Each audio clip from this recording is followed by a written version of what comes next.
Yeah, of course we probably have to mention. Oh, bow tops. Oh yeah.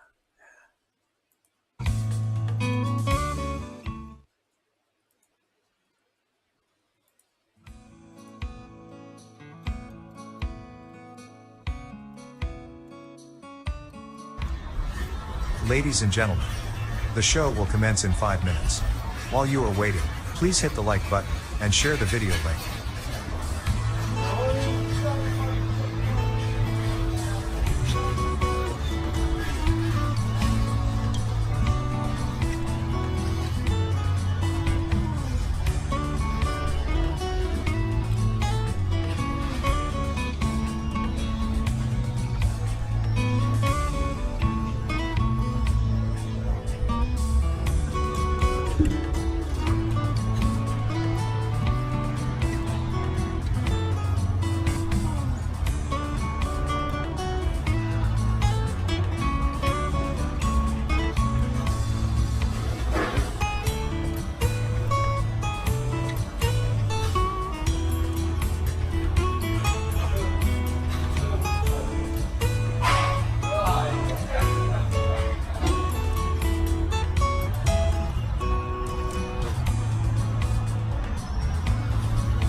Please like and leave a comment, and share this video.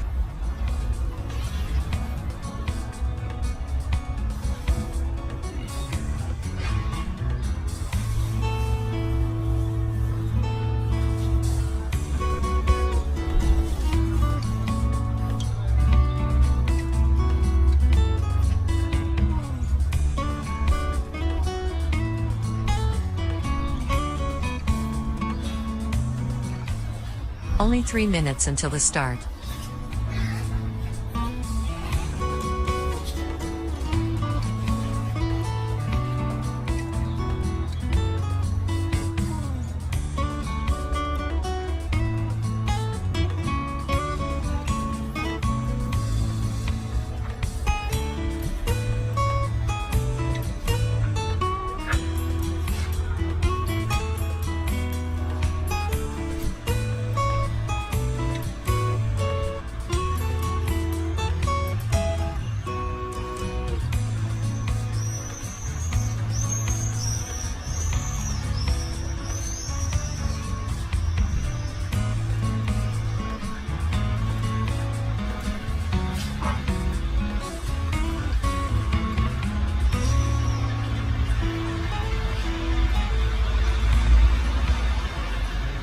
Only 2 minutes until the start.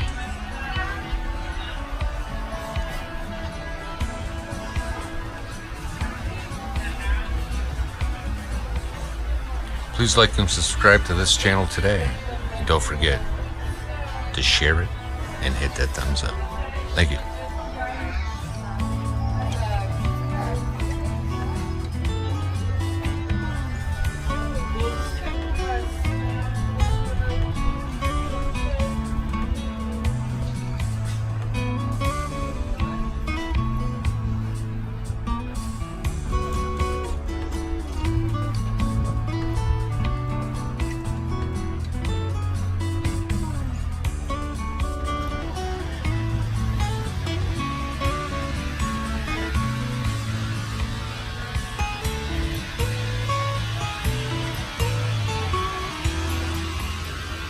Ladies and gentlemen, the awesomeness is about to start in 1 minute.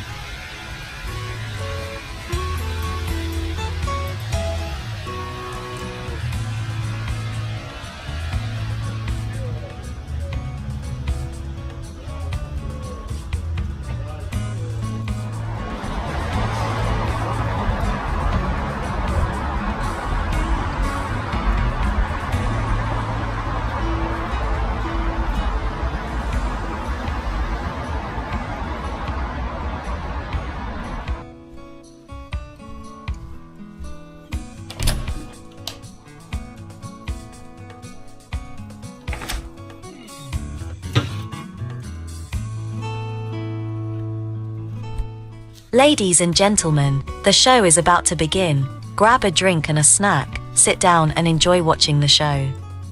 Don't forget to comment, like the video, and share it to others.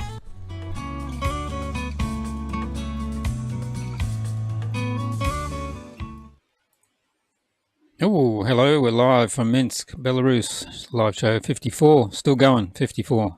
How are you, Duke? Hey.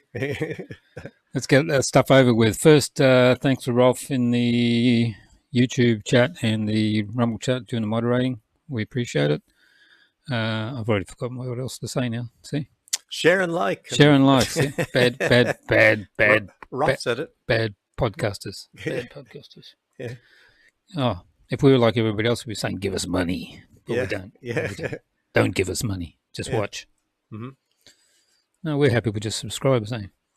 Yeah, we don't have enough of those yet, but we're We suppressed. Need more subscribers so he can interview Maria Zakharova.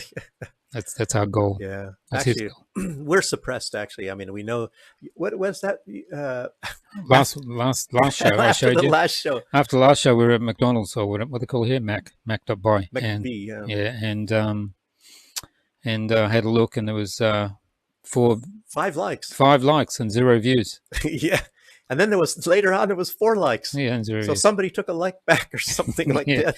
And still no one watched it. Yes, They just still liked nobody it. watched it. They just liked it.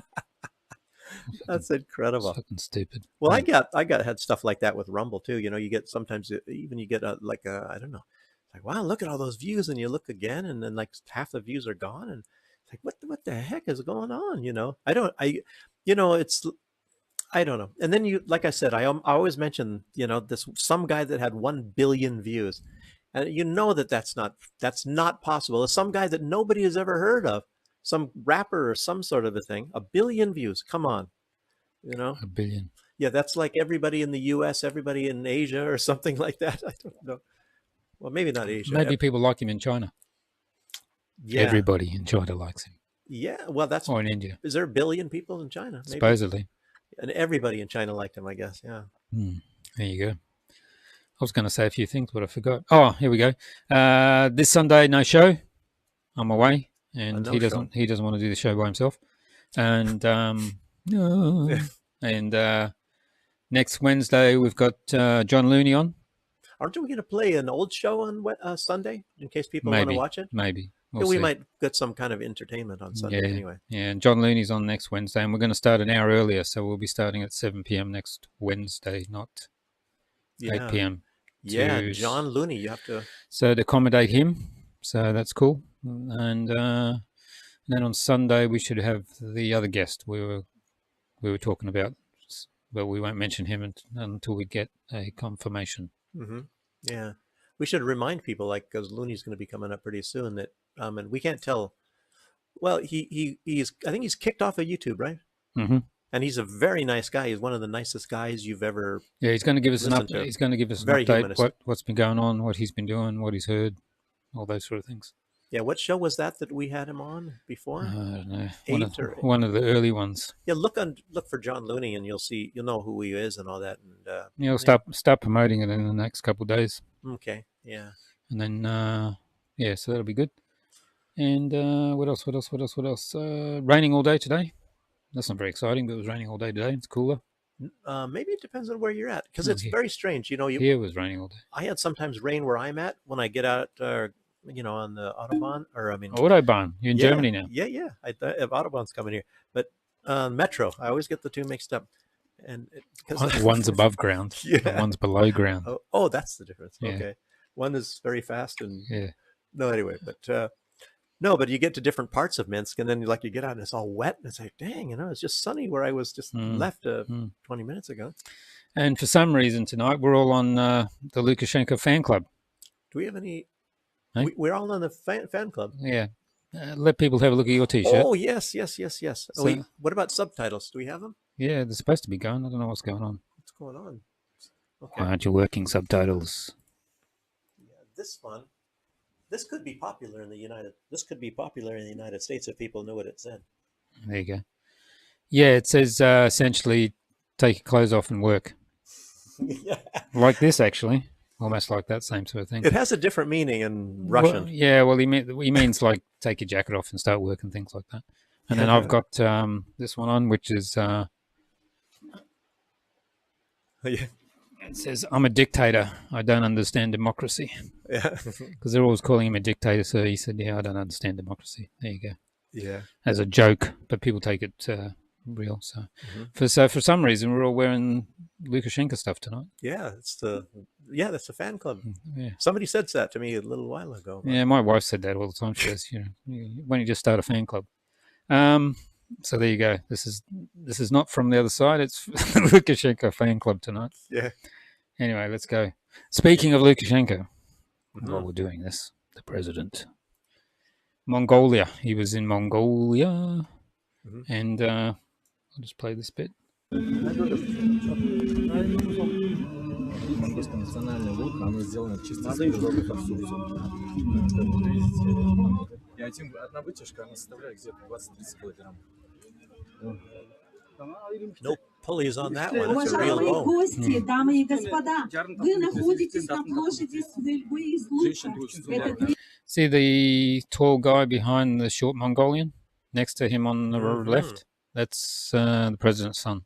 Yeah. Весь натовских спортивных игр. Именно кочевые племена, которые жили к югу от Байкала, впервые изобрели лук и стрелы. Wow. Look at her. Ставшие орудием охоты, потом войн, а теперь в современной Монголии стрельба из лука является одним из ведущих видов спортивных состязаний. Как вы видите, I wonder if Europe's going to say they're going to come and attack Europe again. Maybe that's why Lukashenko's over there to get an army. That's what they'll say. He was in Mongolia to get an army. Get some little short horses.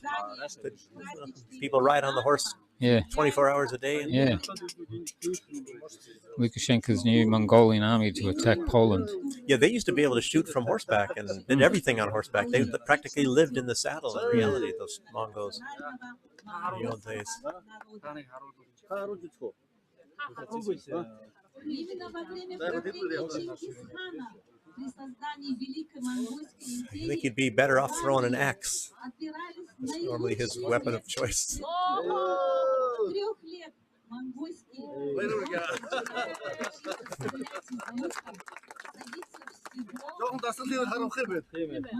So trying out the bow, but I've got another one of him trying out the bow, which you'll probably like better.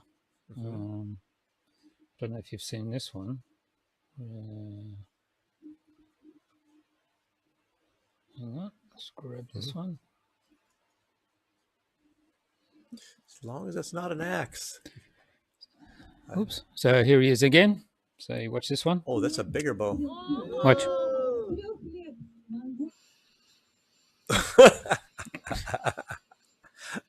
Oh, you can't see it, but there's an arrow sticking out of his back.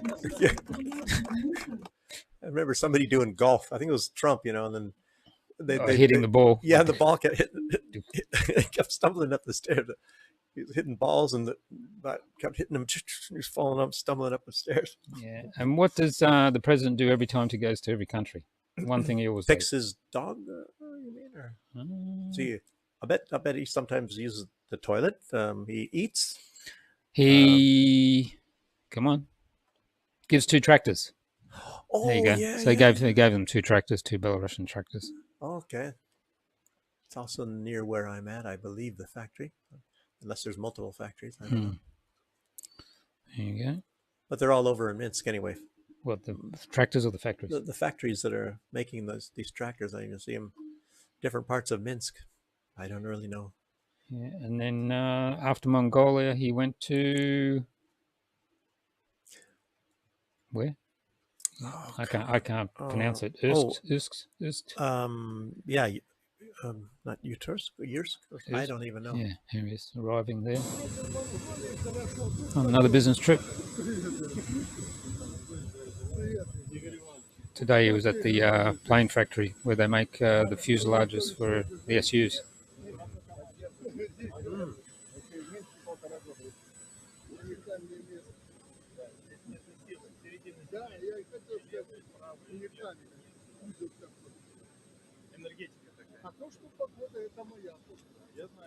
Those potatoes?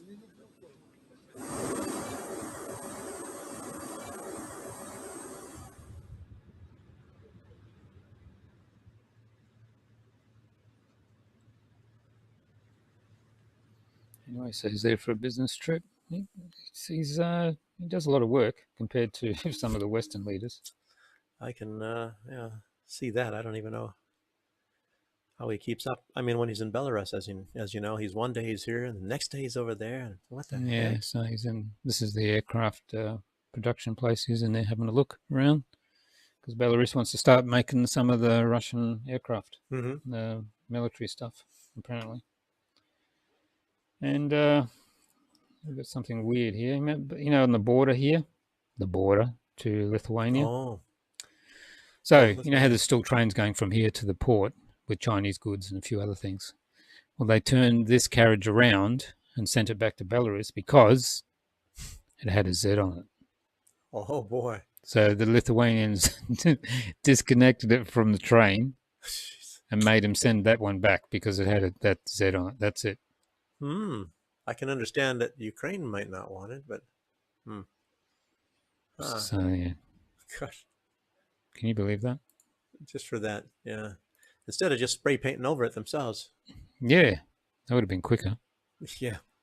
I guess, you know, there's a lot of stuff going on now with the borders, you know. What was that? Well, here's this one, yeah. About the buses now. Yeah, so this is the buses. What they're doing is they're confiscating goods that are not allowed into the EU. Well, it's things that are Russian products. Yeah, like maybe Belarusian as well, yeah, right? water, Coca-Cola. Yeah, even because it's made here. Even Coca-Cola things, Pepsi, that stuff that's not made in the U.S. or whatever, because there's factories of those things. Yeah, they're not letting any of that go in. It's very strange. Yeah, it's a bit weird. Any products from Russia or maybe even Belarus, they're trying to.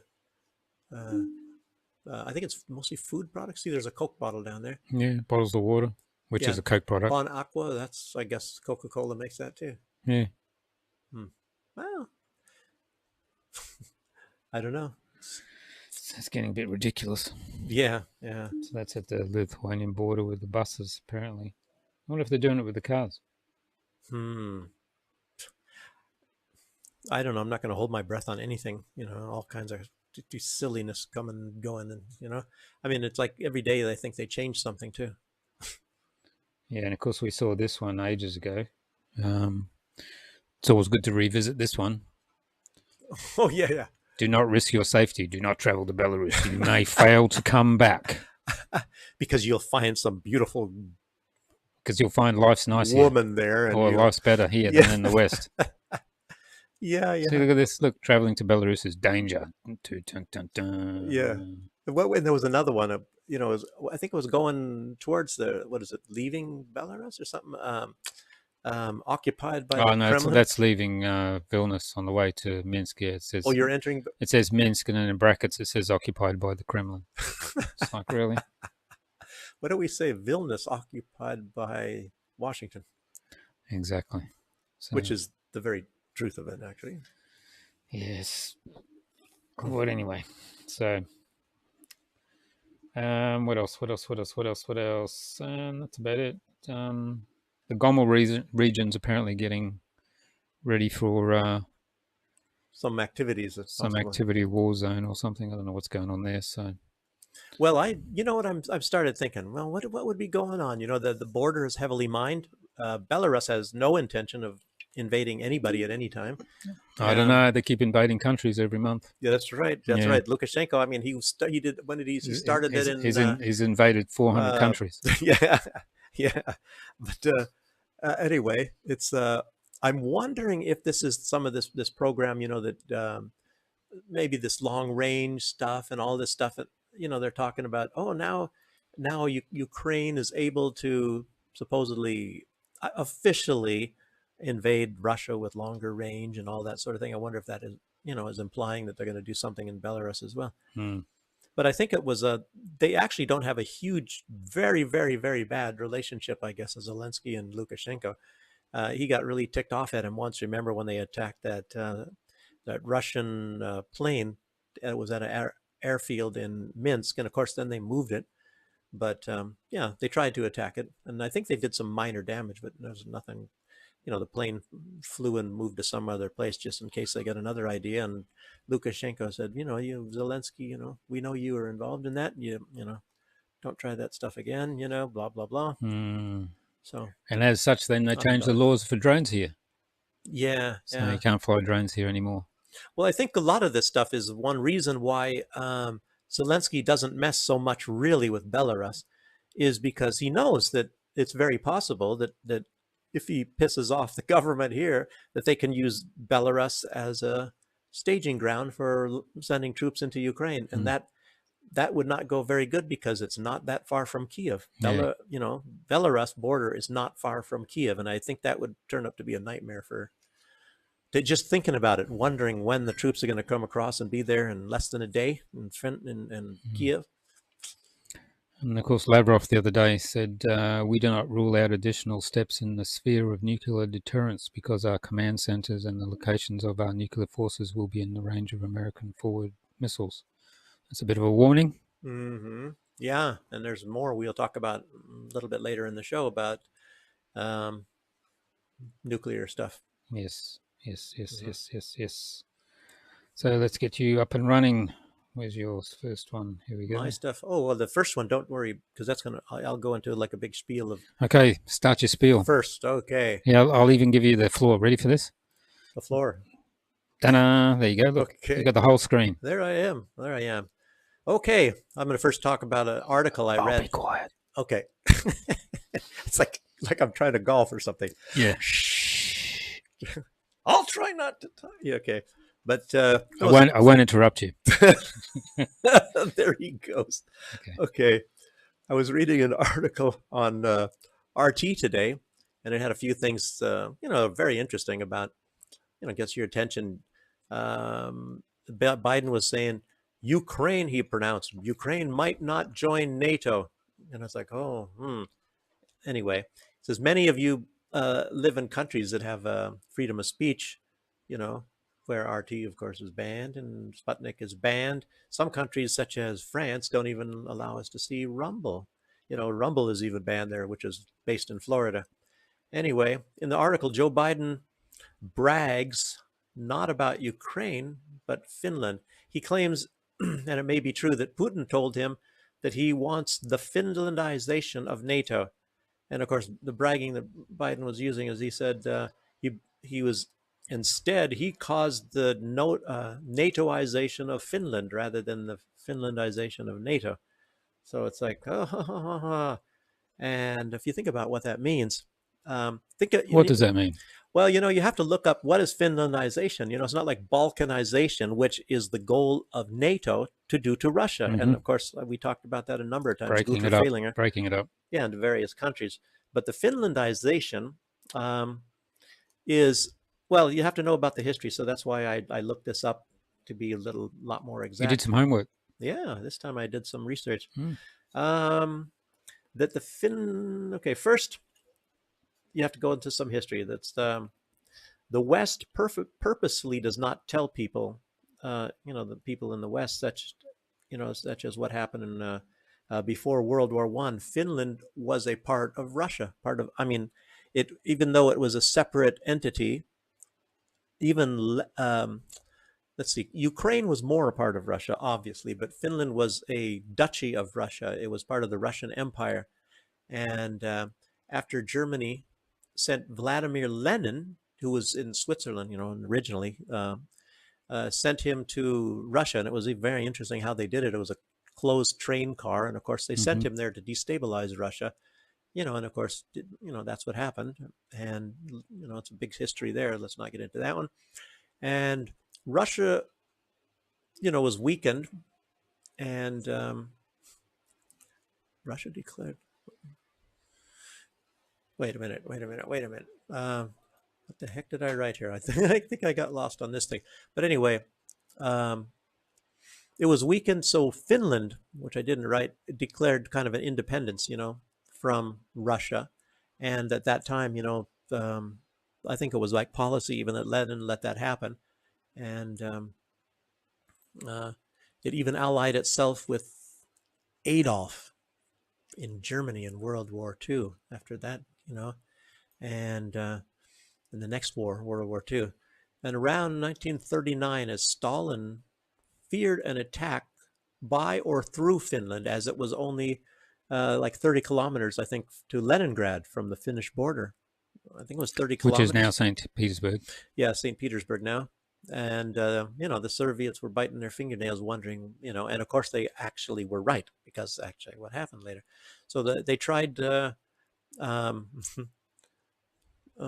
increase the distance, and they were trying to trade land to Finland to take some other places and cede this part of, which was actually part of the Empire of Russia anyway, to take, so Russia could take that back. It was under Stalin, and Finland refused. So the Soviets invaded, because they knew that it was very, very probable that they're going to get attacked. Leningrad was going to get attacked. And I think at that time, Lenin wasn't, no, I don't know if it was the capital of Russia at that time. But anyway, it's very, very important. So at the time, Finland had a secret alliance with Estonia. And even though Estonia was also in the influence of Russia at that time. So the Soviets were also getting sabotaged from them, after this incident when they were starting to have hostilities, between Finland and Russia at that time. The Soviets under Stalin were actually, these territories, let's see, it was that they were part of Russia proper before being lost, under Lenin. I already said most of that. But part of the reason the Baltic states are against Russia is because of Soviet military installations. And there's some part of the deal as well, to have Soviet military installations in the Baltic countries. So that, they didn't, of course, like that at all. But, that was maybe, I believe, part of the reason now why they don't like the Soviets, even though it's ancient history, and technically speaking, because they already went through a different era, when they were a part of the Soviet Union at that time. And all the best stuff, because I know people that were in the Soviet Union, and they would like to go to places like Riga and Vilnius and all that, because they sent all the best stuff there. They had all the fruits and the vegetables and oranges, bananas and things. And they didn't have as much good stuff. Your wife went to university there? Yeah, that's the main person that I talked about. And a lot of people would rather go to those universities than a lot of unless of course you're going to Moscow State University, but you have to know people to get into that. It's who you know, it's not how good you are. But anyway, the Baltics actually agreed to having these some military bases on their territory, and when Finland actually didn't. They were weaker than Finland at that time, I guess. And, that's why there was hostilities called the Winter War, anyway. So it's actually even a part on Finland's part, because Russia was actually stronger anyway. They were stronger than the Baltics, but it's not stronger than Russia. And so it was mostly a failure of diplomacy between the two countries anyway. It's similar to what's going on right now. It's a failure of diplomacy, and, these things could be worked out. A lot of these things could be worked out. But one side wants this, one wants that, and they're not going to give up. They're not going to be, compromised, whatever they are, from their goals. Like I said, there's a lot more aspects of this, but Finland, the Winter War, the Soviets won the Winter War, and they lost a lot of people, of course. Finland also didn't do that great. And the area was called the Karelinian Isthmus that Russia got, and back, you could say. And that's the only part they won. But the reason, there was an agreement a lot of time, and Finland got to stay an independent, sovereign nation in exchange for to be neutral, which is actually a plus for Finland. So you get to be a neutral country. You don't have to build a military and worry about any kind of attack, because that was the agreement. And you're a sovereign nation, so you can do whatever you want with European countries. You can trade or not trade at all with the Soviet Union if you wanted. But actually, they leaned a little bit more towards the Soviet Union, in those years until 1991. So until 1991, and then that's when the U.S. started moving in, and like they did in a lot of places. And the Soviets didn't have any desire to move in or to occupy Finland ever. Anyway, they just wanted security for Leningrad, and yeah, and the Nazi attack on Leningrad, of course, showed us all that they were right in wanting that security. Nearly 1 million people died then, didn't they? Yeah, it was during really the siege. It's one starvation. of the most bloodiest times and the worst times, and starvation and death, stinking, rotting corpses and everything. And Germany was supposed to pay reparations. Talking about Biden again. Oh, yeah, him too. But Germany never paid reparations for that, and they were supposed to, and they agreed to it. And they were supposed to build a hospital, and they reneged on that as well. Yeah, I read that today. Hospital, lots of things, but they reneged on all of it. And then when Russia ever mentioned it afterwards, they said, "Oh, that's old stuff. And we've already paid our thing." And in other words, they're just avoiding it, and they never came through with what they agreed upon. It sounds like the Minsk agreements, doesn't it? Yeah. So, yes. So, in any way, what happened with Finland, getting sovereignty and in exchange for being neutral, which is both our benefits, that's what you call the Finlandization. And if you think of what Putin was, if he actually did say this to Biden, it is actually a benefit. So in other words, NATO, all the countries would be sovereign countries, and they would all be neutral, and there wouldn't be any fighting. There wouldn't be any wars. There wouldn't be no need for wars. And that's indeed what Putin was talking about. And then Biden's laughing. Instead, they NATOized Finland. And as everybody states nowadays, and it's a very well-known fact when you look at Yugoslavia and Libya and places, NATO is not a defensive alliance. Even look at Ukraine. Ukraine is not part of NATO, and yet they're a warmongering, entity. And you have little Chihuahua states saying, we're going to bring Russia to its knees, some little country that Russia would run over in half a day if it was just between those two countries, like Estonia or something. What is their military? I think the whole Baltic states, their military is less than 40,000, I think. I think it's like 16,000. They have 16,000 people in their military. That's like a couple battalions in Russian, military. So, the countries are small. And if it were up to me, I would definitely want to stay neutral if I was a small country. It would be cheaper. Yeah, it would a heck of a lot cheaper. What is the point in having? You're never going to have a powerful military, be a threat anyway, anybody, unless you're attached to NATO. Now they're big and they're tough, and they're going to bring Russia to their knees. So, woof, woof, woof, it's woof, like woof. A chihuahua with a Rottweiler behind them. Yeah. It's like some, or some little guy like this with a big old Rottweiler and growling and threatening everybody.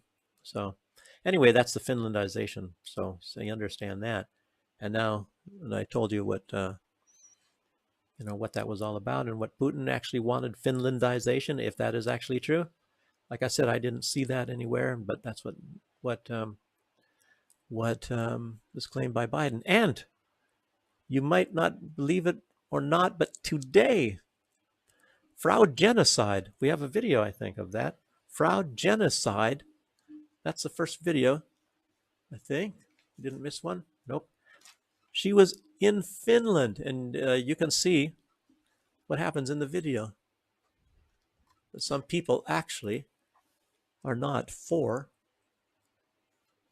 she's talking about Ukraine and saying how we're going to continue. Pro-Ukrainian. We know that We're Putin's pro-Ukrainian. war is an existential threat to us. Those are the ones who... Say hi to Netanyahu at the International Criminal Court, Ursula. What was the other one saying? You were sleeping or something. There was another sign. I can't remember what it said. I read it. It's all in English, though. But Frau Genocide, as she's well known, and of course you know about her background. I think, did we talk about that last time? No, I think we mentioned. But anyway, we talked about, I think, her business connections. Her husband trades with Russia when everybody else is not allowed to trade No, that's Kaya Kallas. That's the other Kaya. one. But anyway, Ursula has a history as well. So, and hers, especially with the medical devices. She did all the the things on her WhatsApp and then deleted the messages. You mean for that great company called Pfizer, right? Yeah, it's a wonderful company. In she'd 2020. She'd always take their products without any thinking. Yes. I think we should all. I mean, it's like if we're going to talk about that, I mean, we should all get vaccinated as many times as possible. We all know that it's the best thing in the world. You've been vaccinated, what, 200 times? At least that time, at least that many times, and I still want to get some more. Yeah, I'm sure there's some room in your blood for some more. yeah. So that's how we feel, right? Yeah. Anyway, they're coaxing Finland up there. Sorry for the history lesson, but I hope it was a little bit enlightening because I never learned that stuff myself. I had to research it now. But Biden was trying to say that the goal is that Russia never occupies, he said, I think, never occupies Ukraine. But I think he's a little bit late on that, unless this decided finally that the Donbass is part of Russia as well as the Crimea. So anyway, and what was the original Ukraine anyway? Which was not a country, by the way. It was a little district, a little area, and I don't know if it even includes Lvov, but Kiev belonged to Russia. It's traditionally a Russian city. Kharkiv is a Russian city. Odessa is a Russian city. And, I don't know. And I guess Zelensky, I think he was saying that Krasnodar is Ukrainian and Belgorod is Ukrainian. And he talks about the great empire of Ukraine going back tens of thousands of years when they built the pyramids of Egypt, which actually that's what they say there. Is that before or after they dug the Black Sea with their hands? Yeah, I think the Black Sea, as you see how big the Black Sea is, and there were millions and millions of Ukrainians, and they did it with their bare hands. They dug the Black Sea, because that's part of what you learn in the history books in Ukraine. Yes, indeed. And Santa Claus, that's when, and Jesus, he was actually Ukrainian. That's what they say as well. That's where the Jews came from? Yeah. And the Jews and the Greeks are all from Ukraine, and they went back to that's Greece. That's where Sanskrit comes from India. Oh yeah, Sanskrit. That comes from Ukrainian. Jesus Christ is Ukrainian. Yeah. It's incredible. And even I remember you should be a Ukrainian history major. Yeah, teacher. Yeah, I remember Mike Jones. He has the Foreign Agent channel. He was showing some of that when they went into the Donbass, and they had some of these history books that they're teaching kids and saying all of this stuff, and they're actually showing it to you, and then of course, and what they say about the Russians is another thing. They look like human beings, but they're not. They're beasts. So you think there's some kind of indoctrination that might have happened? It looks like it. Yeah. So anyway, but oh yeah, that was another important part. And I was thinking, what is he actually saying? Biden said that Ukraine is not in NATO, but that Ukraine is a part of NATO. He must have been talking to Stoltenberg. Yeah, but it's kind of like coherent, because you're sitting there, if you stop and think about it. So in other words, it's like they get some of the privileges or something, like weapons from NATO, but yet they don't get some of the benefits. I'm guessing like there's no chance of any Article 5 protections.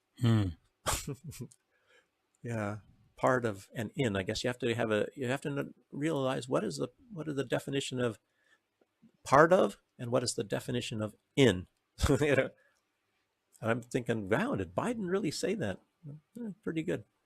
Some of the other stuff that he says, And talking about Scandinavia, there's another interesting thing that's going on. Actually, there's a couple, but the other one I just got right before coming over here. It was just announced, but this part right here, this is an island that belongs to Sweden. It's called Gotland, and people, they say that it's halfway to Estonia, but it's sort of very close to that. Over there is Latvia, and then Estonia is up in the north. It's not halfway to Estonia. It's obviously more closer to Finland.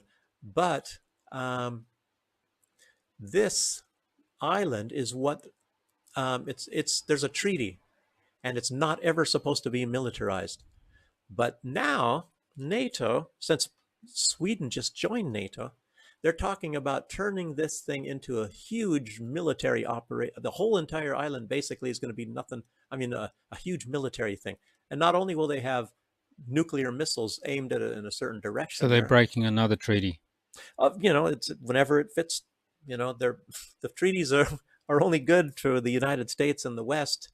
When they get a huge benefit from it, but when they have a better benefit by breaking the treaty, like they did with Iran, and they never actually honored the treaty with Russia, the Minsk agreements, but all these nuclear weapons treaties. But this island, they're envisioning, and they haven't made the decision yet, but they're going to be probably using it to attack Russian shipping, and it's civilian shipping as well, so that Russia cannot get things. And it's there's another island, and we'll get to that one at the end, which is very surprising. So as you see, they're very active in now trying to decide their plans and what their advantages are and all this sort of stuff. It's a very interesting time right now, what's going on, people. And and who was it? The president of Latvia. I got his name, Engelston or something. But we'll get to that too. But anyway, they want to turn the entire Baltic into a NATO lake, and Russia will not be allowed there, and then Russia will not have flight access to Kaliningrad, and Russia will not have ship access. In other words, Kaliningrad will be completely cut off. And as we know, Poland was just talking about this less than a couple of weeks ago, that Kaliningrad should now be made part of Poland. So what they're planning on doing when they start this war, that Russia's going to start the war. Don't be silly. Russia's going to do it. But you know how Russia's going to get provoked into doing something.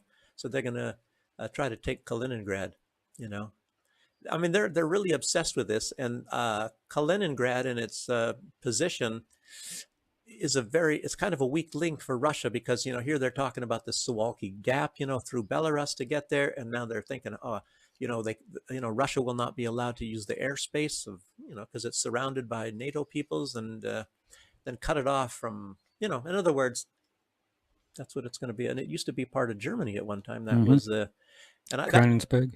Yeah, I even studied that history, and I keep forgetting the word Königsberg. It was the Teutonic Knights, and that was given as a gift.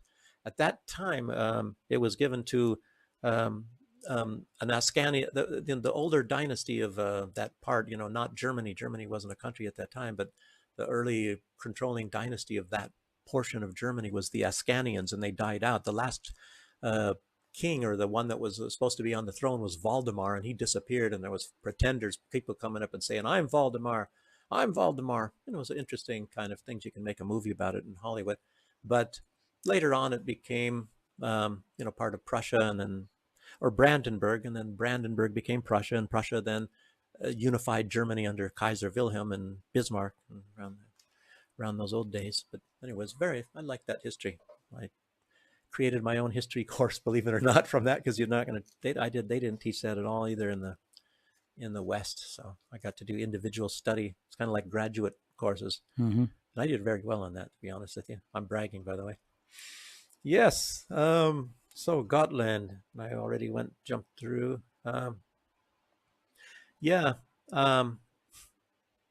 So they want to bring Russia to its knees in that way too. And some countries, obviously have shadow governments, and they're, they talk about Russia's waging a hybrid war, but they're actually waging the hybrid war. And are you talking about the fake president and the fake cabinet? No, that's another thing, I guess. But that's probably who they want to move in. But it's the chess pieces. This is. The Gotland. I didn't say that. That's what they call it. Is the watchtower of the north. For the viewers that don't know, like they did in Venezuela, they just decided someone else is going to be president of this country and just made it that. Self-declared president. Yeah, and now they've got a cabinet, and they're doing, I don't know what they're doing. They're just doing policy, but they're sitting around getting paid by intelligence agencies. Yeah, they're making policy. Yeah. They're imagining that they're in charge of Belarus. Yeah, it's never going to happen. Timoshenko. Or Tikhanovskaya, excuse me. Yeah, Tikhanovskaya, get mixed up. But anyway, this And she still hasn't banned me on X. I'm still, Yeah. I'm still. Dave is actually kind of famous on her X website. He criticizes her, and Every day. don't delete her, and he's got his own little following on there, you know, saying like what was it one she was saying, oh, Lukashenko's going to Mongolia to hide some of his money. Yeah. And then you were saying, by the way, where are you getting all your money to be traveling all over the place? Yeah. Where was she yesterday? She was somewhere yesterday, somewhere different yesterday. Oh, Portugal. She was in Portugal. Yeah, she's putting on some good weight too. I mean, she must She's be living getting well. some good meals. Living you know? well, living well. Well, she was in Portugal. Yeah. Oh, Yeah. Flying around everywhere. saying that she's the real president. Apparently. Yeah. But I just who's that one of Venezuela? Oh, Juan Guaido. Yeah. Did they give up on him? He looks eventually? like a Spanish Obama to me. Did they give up eventually? I think so, but you know, in truth, there's a history, and he's actually a puppet of another guy that I think wanted to get power in Venezuela. So, but he's behind him, and he's kind of his buddy. But that's the actual guy that controls Juan Guaido. And I can't remember the guy's name, you know. But it was an interesting thing too. A lot of this interesting stuff in the world, you know, if you start looking underneath the surface of it, you know. But you get down this rabbit hole, and then it's, you know, you gotta have a lot of time. And I think Alexander Makuris, he does that a lot of times. Sometimes, you know, he gets some really good information. That's one good thing to watch the Duran about, you know. Yeah, one of the recommended channels. Yes. So subscribe to that. Yeah, interesting. And, you know, Alex Cristoforo, fantastic, you know. He's a walk and talk guy. You know, I was doing that here, but I was talking about, you know, when I was doing traveling things and talking about some news, people said, you're like Alex Cristoforo. And I was thinking, who is Alex Cristoforo? And then I found out about him, you know, but he was, you know, kind of going around, and he walks around Cyprus and Greece and places where he goes, and, you know, talks about some very interesting news stories. Alex Cristoforo, he's got his own unique way, very humanist, and, you know, he's got his good sense of humor and things like that. He has a clown show, I guess, at the end of his talks, and he's always in sunny, nice, beautiful places. And yeah, so anyhow, but I'm not doing my channel so much anymore, and I actually got to start that again. But I wasn't trying to copy him, but I guess it kind of looked that way. That's because you're too busy at your work, the zoo. Yeah. Well, no, I'm talking about before the zoo. Now I'm too busy at the zoo, and I wasn't doing anything. Yeah, so, but where was I here? Let me see. Oh, that island, Gotland, you know, one of the words for it is giant aircraft carrier, which are that they're gonna be naming it, but it's called the Watchtower of the North, and you know, things like that. But it's just interesting how there's no use signing treaties with any Western government, because they'll just, when that suits them, they'll just stop. Yeah, and there was some treaty, I think it was medium range. Yeah. Missiles. Bush got out of that one. Yeah, Bush and Jr. You know, the strange thing about that is, like, it was a month later, and all of a sudden, the United States has all these medium range missiles. In other words, they were breaking that treaty long before that. They were developing and researching and, you know, and testing probably these things in secret for all this time. Or maybe they didn't do the testing, but like a month after they backed out of the treaty, they're testing, you know, the medium range missiles or something, new ones that they developed. How long before they get out of the nuclear testing treaty? When they start testing nukes again. Yeah, and I talked last week because I saw this interesting article. It was a very well-known person. I think it was Suzalov, I believe his name. Anyway, you'll have to watch the last show. And he's saying that Russia should blow off a nuclear bomb just to show the West, you know, what they're toying with, because they seem to forget, you know, what we're all trying to protect ourselves from. Yeah, watching it on the movie screen in Oppenheimer doesn't do it justice. You need to see a real one. Yeah, I didn't watch that. Yeah, it doesn't excite me to watch some movie about some guy, probably all, what is it, embellished or something to make, I don't know. It was in an action movie? Is he jumping over fences and saving the world? No. I didn't know. So it didn't sound like a movie I really cared to watch anyway. Other subjects like The Rock or something like that. The Rock as Oppenheimer.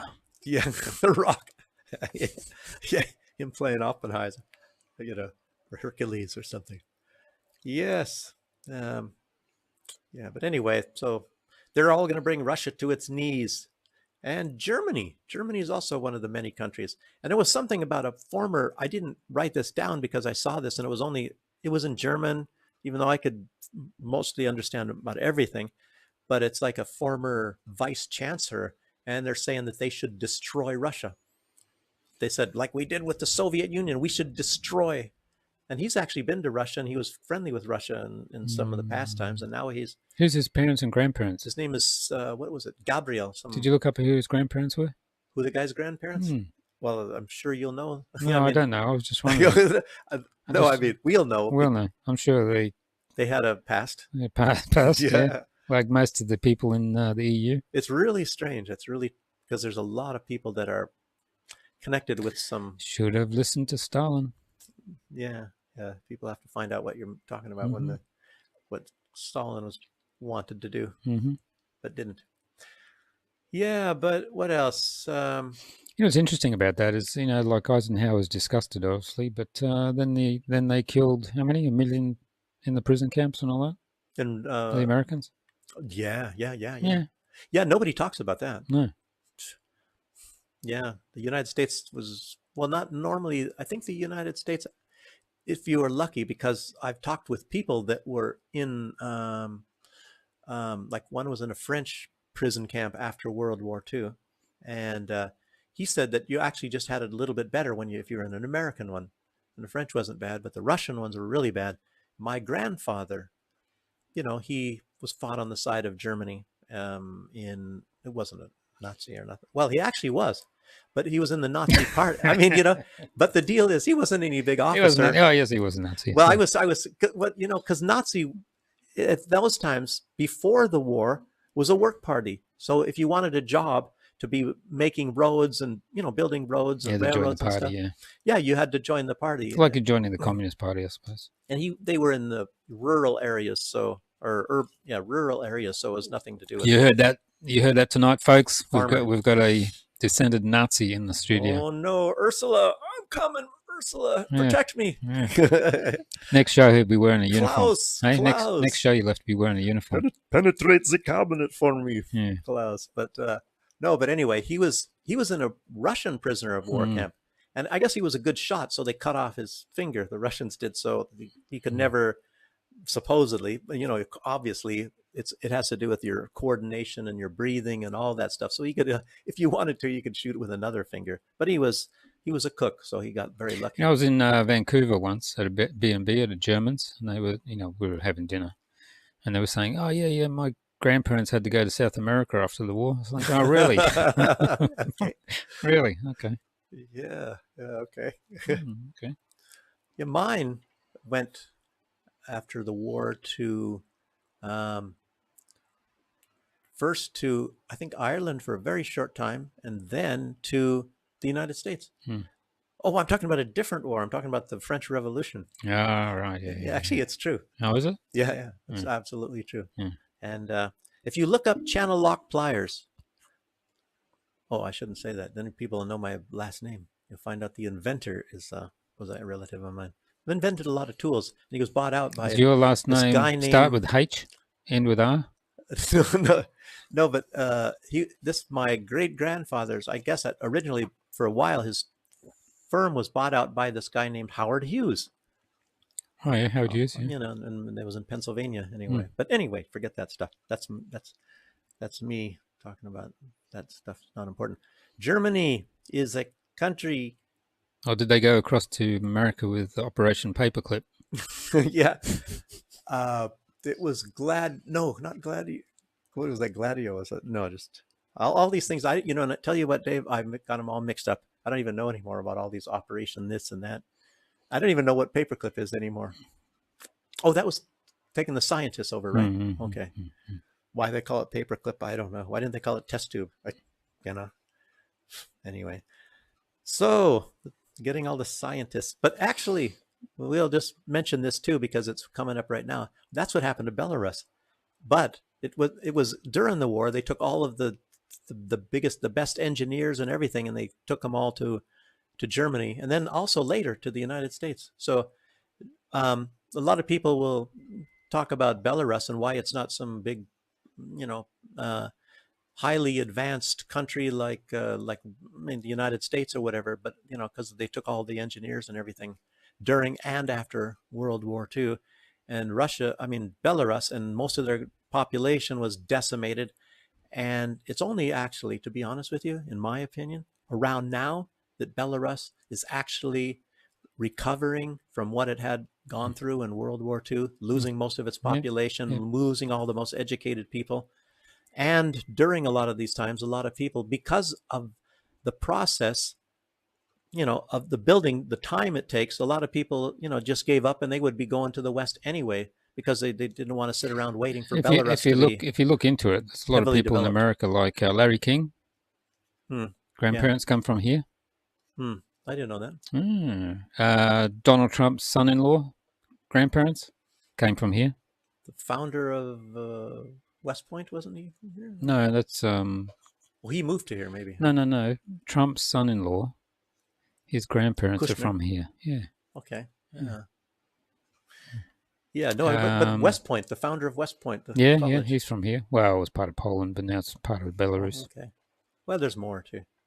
The general that defeated Napoleon, I think he might have been Russian, but he has a house in Volkovsk.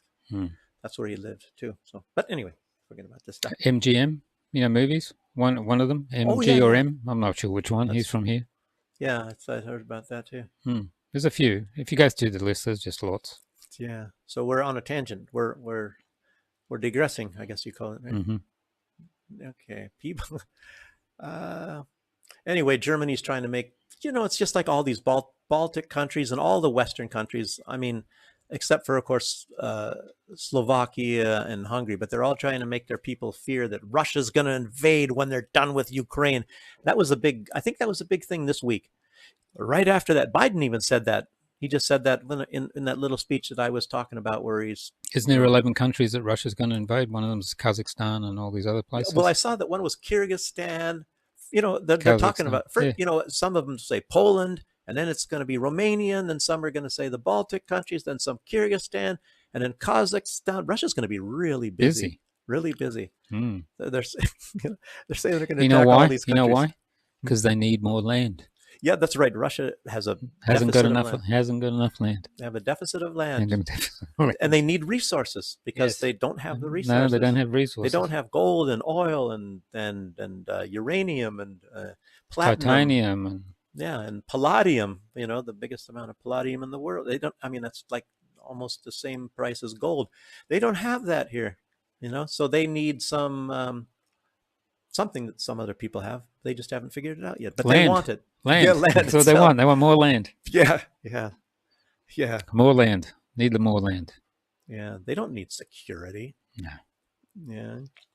So, former leader Angela Merkel, admitted that Germany had no intention of honoring the Minsk peace agreement, and the French guy too. Yeah, they actually. Yeah, no, I'll tell you what. If you talk, and who controls those countries? Oh, the U.S. So they weren't interested. They probably were ordered by the U.S. You will not, order that. And of course, that started because the U.S. was involved also in pumping Ukraine full of weapons and training them, getting them ready to attack Russia. And that's what the whole thing is. Trump started pumping weapons in there into Ukraine. I think, I think he was actually, but no, they were actually sending a lot of things before that time. A lot more. Yeah. Yes. And I'll tell you what, just why we're on this subject right now. Because Obama said it was a bad idea. Did he really? He didn't want to do it. Biden sure was not against it. Biden was really for it. Yeah, well, it's because that's where he makes his money. Yeah. And we're still on YouTube. I can't say that, can I? No. About the... No, there's no... you can say there's laboratories around the place. There's some... Biden want to get involved in, just helping them out with some laboratories there in Ukraine. And everybody kind of knows in this channel that watches this, they know what we're getting at. Just doing some blood testing. Yeah, what is it? Rosemont Seneca was this a company there? Exactly. But where was I at here? Germany. Oh, anyway, but we have a photo. Do we? Actually, there was two, but I only put one. This one? Oh, yeah. Okay, this is, and I must wonder who this is. Some kind of a vice person who I don't even know. This Strack Zimmerman But there's a whole lot of talk in Germany about all different kinds of things and sending weapons and all this, and they're arguing and fighting, and this, the conscription, trying to round all these people up. This is just reservists here. And the UK as well. Yeah. The UK as well. They all want to start getting ready to go to war against Russia. Yeah, you got some news about Macron supposed to say something tomorrow? Oh, yeah. That's if it's true, of course. Yeah. June 6th on D-Day. He's going to announce something. Yeah. So, of course, this isn't confirmed. It's just a rumor at the moment. It's expected, yeah. And maybe it is, but maybe he's going to decide against it because... maybe just put it out there to see if there's any backlash. Yeah. It's going to be... Actually, what he's expected to say tomorrow is announce that Europe is officially at war with Russia. That's what is expected. And remember what we said last time. That's another actually a rumor. And what's his name? Rishi Sunak called an election based on talking to some of the generals, the leading generals of the UK. He told them they were at war with Russia. They were at war. And UK. Yeah, and it was going to get worse. I'll tell you what, if you talk about the UK, look in what they're doing and what it's known that they're doing. They're in charge of a lot of these water drones attacking ships, Russian ships and all that. And, they've been doing a lot of that stuff in the Ukraine, and they've even admitted to it, like attacking the bridge and attacking ships down there. And obviously the United States I think they've even admitted, or at least it's Ukraine or maybe military people have admitted that they're doing targeting. They're helping Ukraine target places in Russia. And, it's kind of weird that they're targeting civilian areas. So the United States knows very well that Ukraine, what I'm saying is connecting the dots, U.S. knows that Ukraine is hitting civilian targets in Russia, Belgorod and all that. Maybe we should put a book out. It's got a lot of dots on it. So you can connecting all the dots, yeah. Have flags and little tanks and stuff. And when you fix it, there's a picture and it shows you what's going on. Connecting the dots. Yeah. Yes. But anyway, Germany and all that, they're all involved in stealing Russian assets right now anyway. So. Oh, trying to, yeah. Yeah. Bad idea. Yeah. Now we come to a regular guest on this show, Maria Zakharova. But before you do that. Okay. We need more subscribers. So this man here can meet her. Yes, indeed. So we've got our photo for the show. Yeah. Actually, I had two photos, but I don't know the other one. It was for a different thing, but we can use the same photo for both parts. So Maria Zakharova was commenting on what happened with Scott Ritter. We didn't even mention Scott Ritter yet. No, well, now you can. Yes. Scott Ritter, he was on his way to the SPIEF, the St. Petersburg International Economic Forum in St. Petersburg, which is all the time. And it's getting bigger and bigger and bigger. And I don't know how many countries, over 100 countries and huge amounts. I think 17,000 representatives or something are coming to this thing. He's speaking there as well. And he had a big speaking engagement, that he was supposed to, have there. And the United States, when he was already on the plane, and the three agents came, and these people are not even have an authority. Wearing tactical uniforms. Yeah, and we have a video, and we'll play that in a minute about. Asked him to come off the plane. Yeah, but anyhow. Took his passport. Didn't give him a receipt. You're supposed to give them a receipt. Anything when they raid your house, anything they do, they've got to give you a receipt. And they didn't give him a receipt. Yeah, and those people I don't think are even really allowed to take his passport. So, but we'll get into Scott. We'll say that. But anyway, Maria Zakharova, just to lead you into all of this, she said, she just summed up and what about his First Amendment rights and all that and blah blah blah. So. So they essentially broke his First Amendment rights and Fourth, right? Fifth as well. And Fourth. Freedom of travel, I think. And Fourth as well, yeah. Fourth is search and all that. Search and unreasonable search and seizure, and the first is freedom of speech. Yeah. He was going to be talking, but anyway, before that, Maria Zakharova was also talking about the Clooney Foundation. Yeah, there was a big backlash with him. You better say what we're talking about first before I go off. Yeah, they said that they're going to to go after Russian propaganda. And journalists as well. Well, yeah, I mean, mostly through journalists and things like that. That anybody that supports basically Russia, I think, is what it's all about. So, a lot of people are saying that this has something to do with the Clooney. You might meet Clooney. Me? yeah. But they said that this Ritter thing has maybe something to do with the Clooney Foundation. Yeah, Clooney said that no, they're not doing that because there was a big backlash. Well, it was a big matter of fact, when they came out with saying all this stuff, they're going to go after this and that and everything like that, there was nothing said. And now after this thing, and they get a big backlash about after Scott Ritter. Oh, no, we didn't say that. We don't have any. No. So. What is it with these people who are just acting, made money, and now they think they can just do things? Yeah, I don't know. Even Bill Gates with the World Health Organization. Yeah. They all just to get this increased sense of self-worth or something like they're, I don't know. Yeah, and better than everybody else, and everybody will listen to them. And these people, they're supposed to have some intelligence. They're just actors. They're just actors. And they don't even know the full story, like Russia just got up. I mean, Putin got up one morning and attacked Ukraine. Yeah, but Sean Penn's charity is financed by the CIA. Yeah, I bet it is. Yeah, a lot of these things. What was that? It's Mockingbird, right? Operation Mockingbird.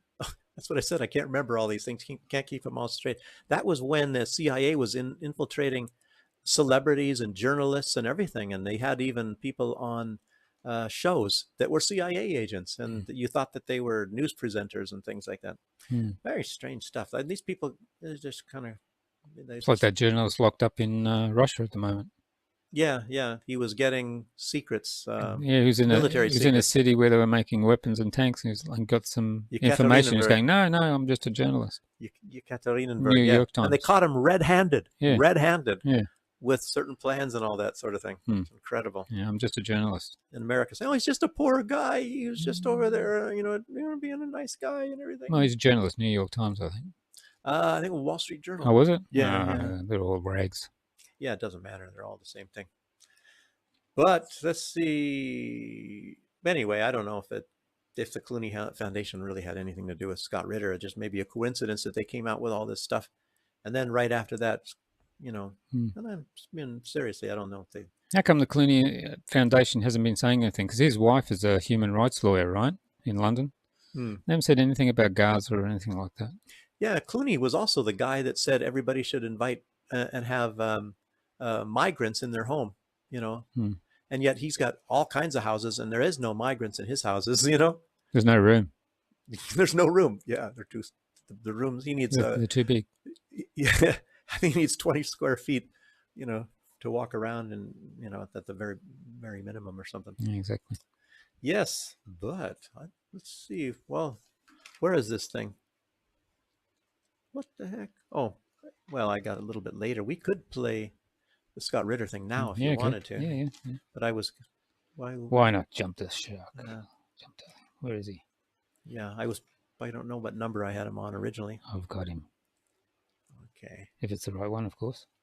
Since we're talking also, while we're on it, the judge did not get pulled off the Judge Napolitano did not get pulled off the plane for the same reason. Apparently, Scott rang him at 5 o'clock. Oh. And said, "Don't go," because the guy that sponsored him. Remember the guy? He was on the podcast, the rich guy or something like that. You mean with Scott Ritter, right? Yeah, he got arrested by the Russian government. What? Yeah.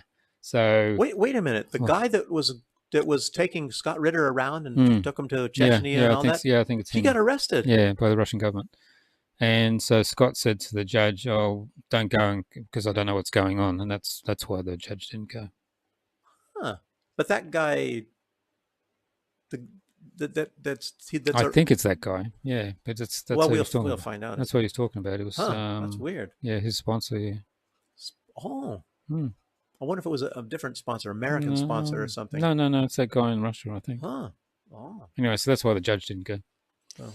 He wasn't pulled off the plane taking his passport. Okay.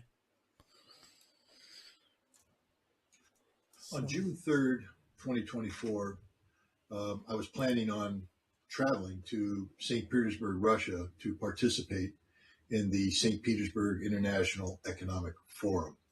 I was scheduled to appear on 2 panels and to participate in numerous media events, along with meeting with people and discussing the issues of the day with influential persons from around the world, Russia, Asia, Africa, the Middle East. I was very much looking forward to this trip.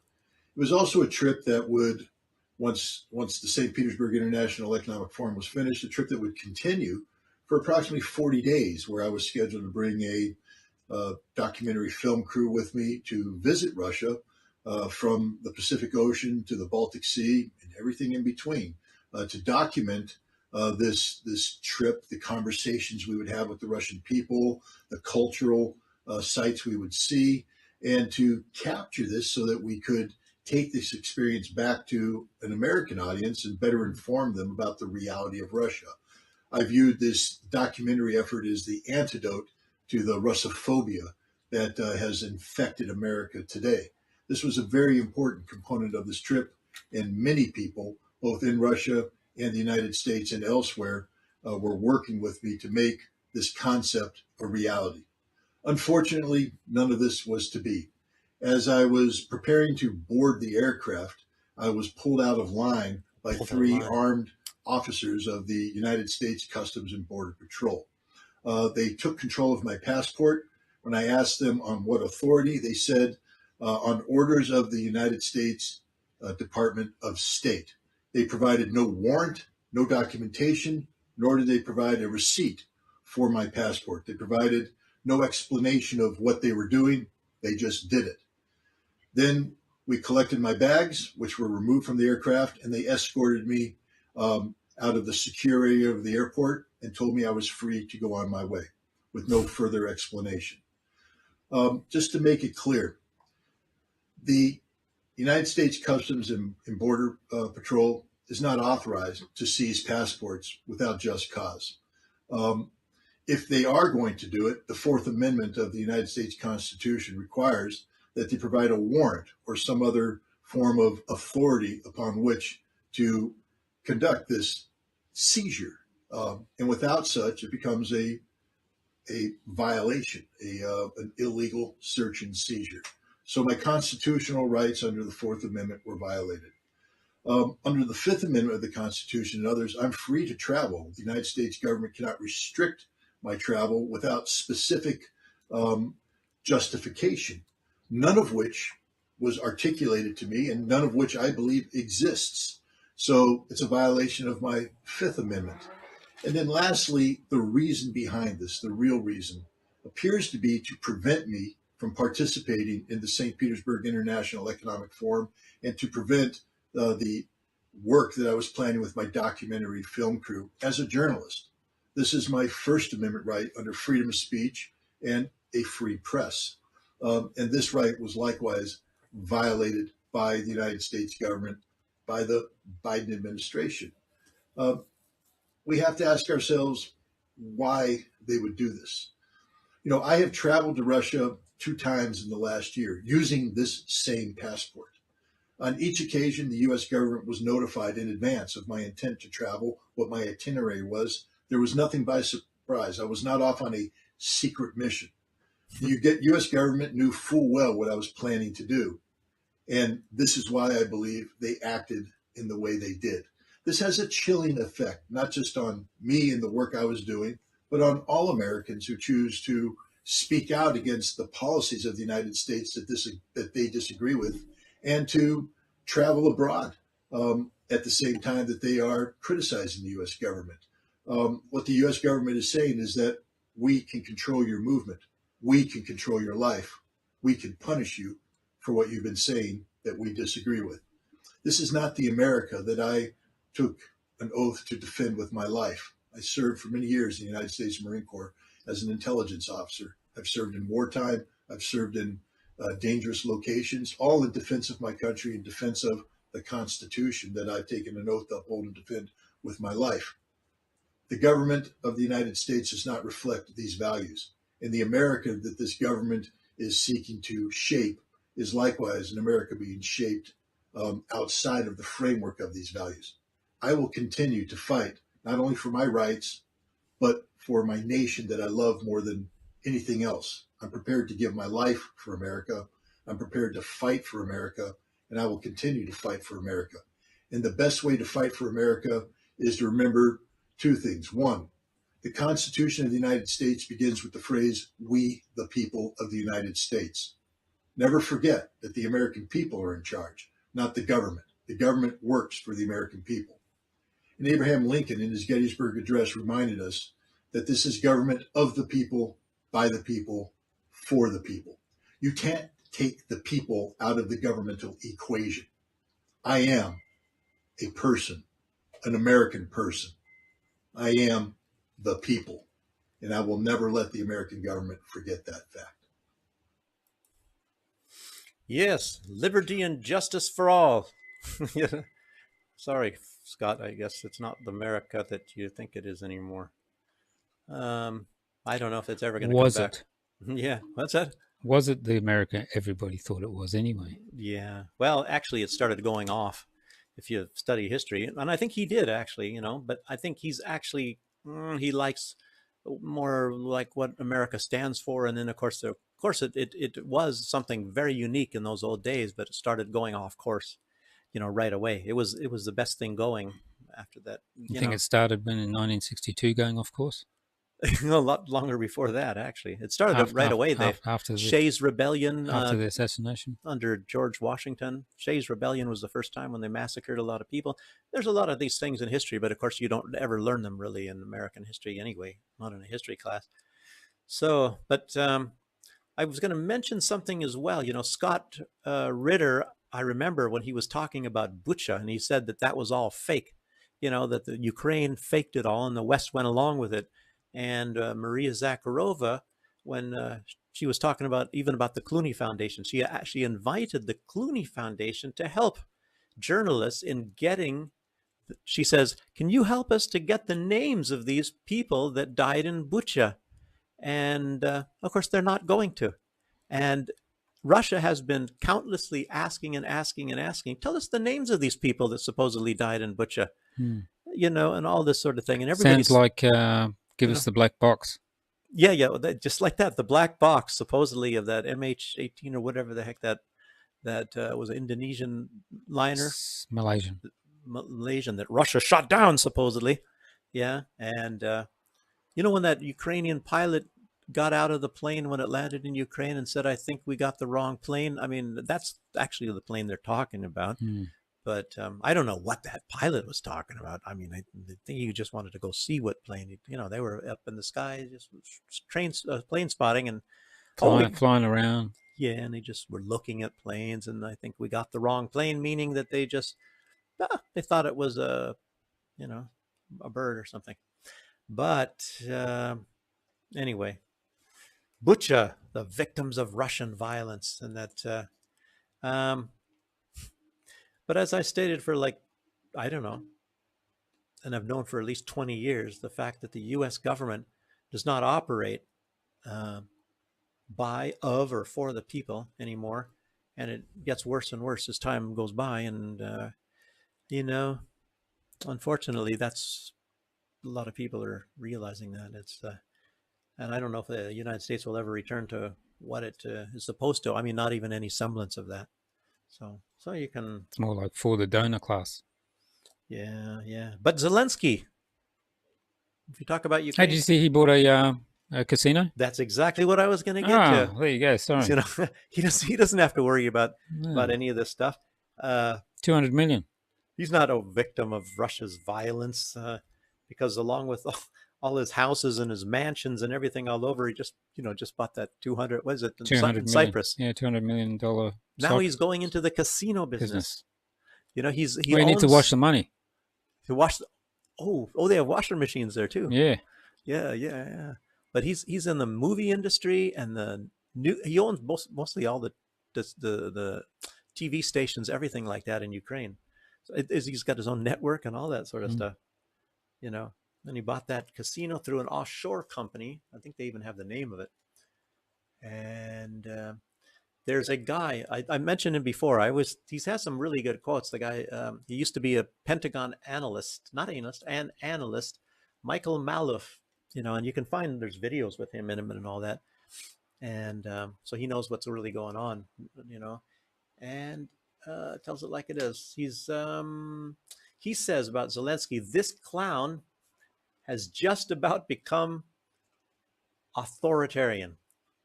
Maloof said of Zelensky when he has been heavily criticized for shutting down independent media outlets and banning opposition parties. He's defied, this is again quoting, he's defied every aspect of why we're even there in the first place. Oh, we're trying to defend democracy and all that stuff. That's just total nonsense, particularly given how this government and came about in 2014 through a coup, overthrowing a legitimate government, and we backed the coup, we supported it, and we basically initiated. That's from Michael Maloof. But you know what you're standing for? We can show you. We're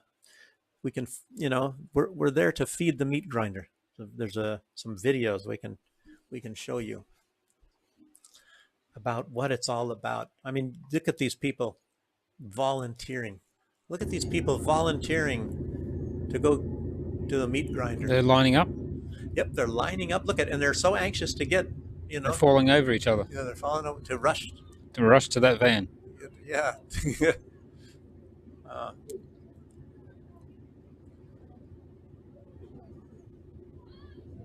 Volunteers. Look at them volunteering.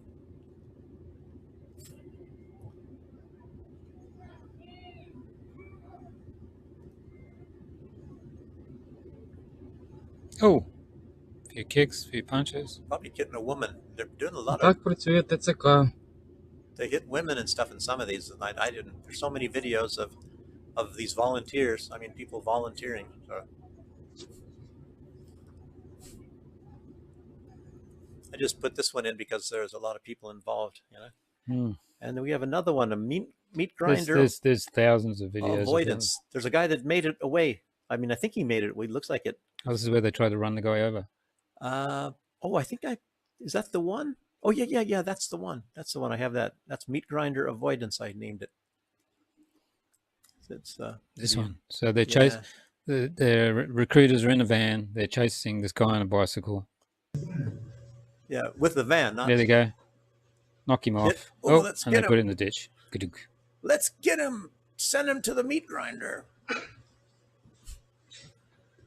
Oh, damn, another one got it. I thought the truck was going to work if we just run him over. And a lot of those people are very badly injured, because they beat them to a pulp or they do stuff to them and they have to go to the hospital and recover from wounds before they can send them to the meat grinder. I mean, you see how they're fighting. There's a lot of videos like that. Some really, and a lot. And if I think they shoot a lot of people if they're trying to get out of Ukraine because they don't want to go to the meat grinder. They shoot and kill them. Isn't that? I mean, it's kind of, also just changed the law that the prisoners of war that come back, before they didn't have to go back into the army. Now they have to.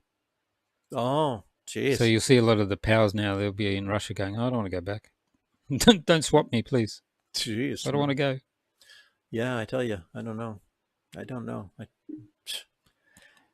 Yeah, and the EU is supposed to have elections in the near future, and there's the two Irish people are campaigning now, and there's just vast amounts of money coming in from other places to try and get rid of them. Claire Daly and the other guy. What's the other guy? Oh gosh, him. Keep wanting to say Mitch or Michael or the blonde-haired guy, right? Oh, grey hair. Gray? Oh, I'm sure. Well, blondish gray, kind of bushy hair. Yeah. So they're doing they're campaigning now, and apparently there's a lot of money coming in from somewhere to try and oust them out. Yeah. She's the one that came up with the term for Frau genocide. Claire Daly. Wow. I hope she makes it to stay there. So support those two if you're in Ireland. If you're in Ireland, support Claire Daly. Send some money. Mitch. Starts with them. Yeah, I think it is Mitch. I don't know.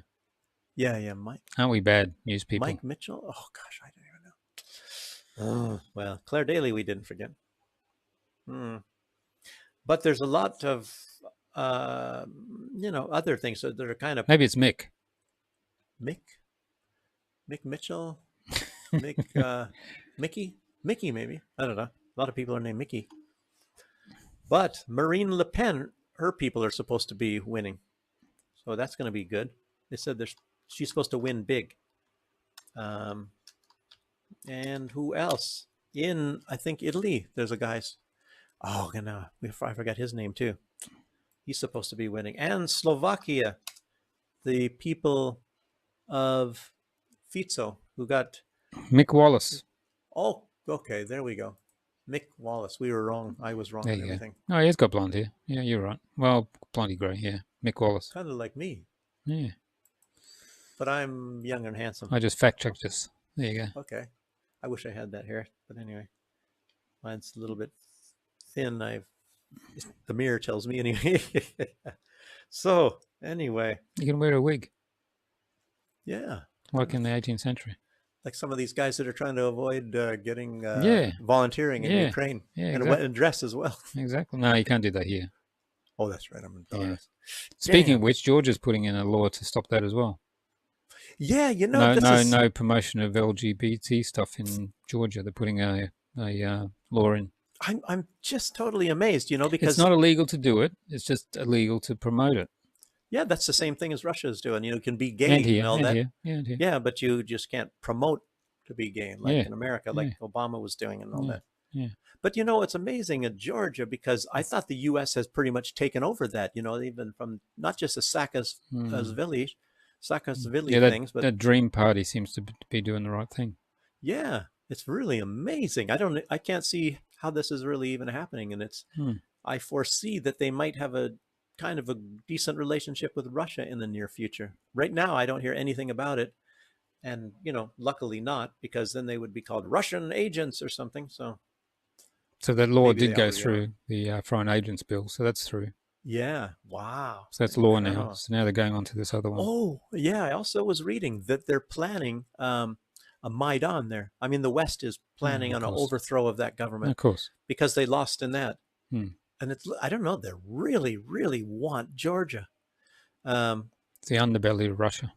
And it's also like Ukraine. There was this, like I said, that analyst, that policy analyst, very high in Russia, actually very highly regarded. He was saying that the West is, if I can word this properly, because I don't have it in writing anymore, but it was like they are more afraid of losing Ukraine than having a war with Russia. So in other words, they are willing to have a war with Russia, but not willing to lose Ukraine. And it really makes you wonder. And it's like they've been working up for this. And I think that they put billions and billions of dollars into taking Ukraine over these, past couple of decades at least. Victoria Nuland admitting how many billion did she say? Do you remember? That I think, how many billions? She said that how many billions, at least by her time, that they put into overthrowing the government, gaining control of Ukraine with George Soros, by the way. So, what else do we have here? Oh, now we can go to the terrible stuff. Video. Is it YouTube friendly? YouTube. Yeah. Okay. Yeah. It didn't come off YouTube, but it's a U.S. and Israel war, I think is what the video is called. Mm-hmm. And this is just he looks like the Highlander. He's got a military coat on, like I've got one of those. And he's got really well spoken. He's former special forces, has a very, good background. He'll mention it right here, but you have to listen to what he has to say. I have a background in special operations and military intelligence, and I conducted 4 combat deployments to Afghanistan during the global war on terror. I now do geopolitical analysis and commentary, and I've risen to a modest prominence in that arena by the simple virtue of being accurate. I also do a bit of human rights activism, but don't worry, I won't bore you with that. I'm not interested in wasting my time or your time by trying to get you to care about the 15,000 children that Israel has quite obviously and intentionally targeted with kinetic strikes. There are actually more children slaughtered with our tax dollars than that, based off crude death rates from comparable conflicts. Sir, if I could just pause his time. Folks, we need everybody to have order in the chambers. So I'm going, this is only our first speaker and we're already doing this. Let us be quiet. Hang on one second. Folks, if you're talking and you're not standing at the podium, it's not what you ought to be doing. My goodness. Folks, every week it feels like we have to come up with a new rule, so be cool. Folks, I'm asking you to quit talking. Sir, I apologize that I had to interrupt you, but we need to get control of this. Your time, it didn't cost you any time, so please continue. There are actually more children slaughtered with our tax dollars than that, based off crude death rates from comparable conflicts. But if that doesn't bother you yet, probably never will. So I'm just here to state that you're backing a losing horse that is now the greatest strategic liability to the United States global interests. The IDF has been operationally defeated in both Gaza and the northern front in southern Lebanon. I don't have enough time to get into that obvious military reality. Just be satisfied that former deputy director of the Mossad, Ram Ben Barak, said on May 18th, and I quote, "The war in Gaza is aimless. We are clearly losing it. We are forced to return to fighting in the same areas, losing more soldiers, losing on the international stage, damaging relations with the United States, and causing the economy to collapse. Show me one thing we have succeeded in," unquote. They've succeeded in nothing beyond showing the world their cruelty and thereby making the Palestinian liberation cause the most pressing issue on the international stage. Israel will continue to be isolated and will become a pariah state. The question is, when will you do what you can to pressure the Biden administration to stop this madness for our own selfish interests? Because of this catastrophe and absolute failure in leadership from politicians on both sides of the aisle, the world is turning against us. Mohammed bin Salman, Crown Prince of Saudi Arabia, our traditional ally in the region, is for the first time in 20 years traveling to Iran to begin repairing relations with that regime. Non-Western countries are now looking to China with its massive Belt and Road Initiative, and Russia, recently vindicated by its inevitable victory in Ukraine, for alliances and leadership. While our hypocrisy about Western values, human rights, and the rule of law is plain for all to see, there will be irreparable consequences for American interests because of this. The International Criminal Court, which was both founded and funded by the U.S. and Britain and is meant to project Western hegemony across the globe, has now turned on an ally it was designed to protect in order to maintain its own judicial legitimacy. And we are now trying to discredit the ICC when the ICC was vital for declaring Putin a war criminal and thereby giving casus belli for us expanding the war in Ukraine. Our global institutions are crumbling, and because of it, we're going to lose out to China. We're going to lose out to Russia and BRICS. And for what? If you care about that, not the children, not the civilians, you should probably do something about it. Israel has already been strategically defeated. Why are we going down with it? I'll be back after summer recess to say, I told you so. Stop the killing and the madness. Ceasefire now. It's the only way forward for us.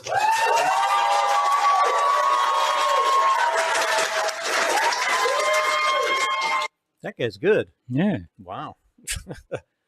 Yeah. Almost as good as you. Yeah. Well, I think he's a lot better than I am, but I'm a lot handsomer than he is, though. Don't sell yourself short. Wow. Yes. So what else do we have here? We got, no,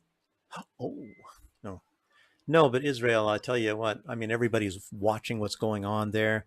And I can't, some of these, there's even politicians that I respected and they're trying to cover for Israel. And as we stated already here, if you don't cover for Israel in the United States, if you're in some kind of a very, running for some prominent office, you have no chance. You have no chance. It's how the system is set up. It's not the people that are bad, it's the system.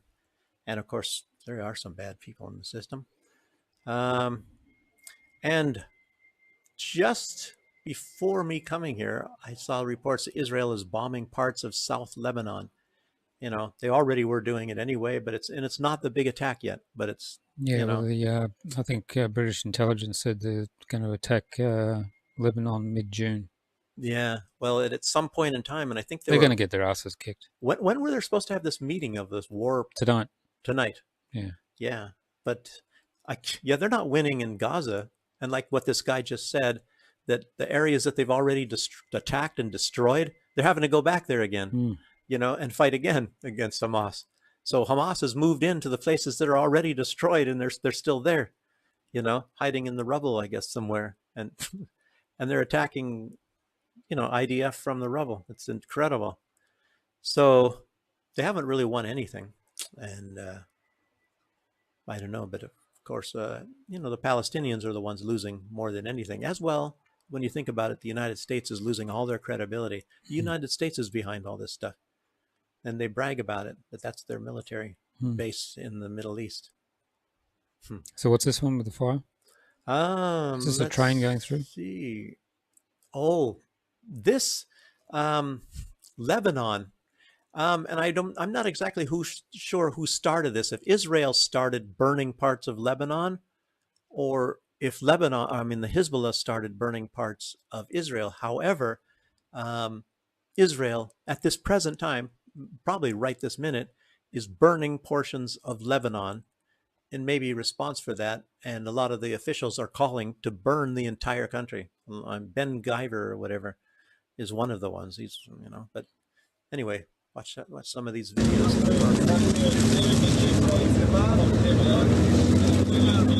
This is northern Lebanon. Northern Israel.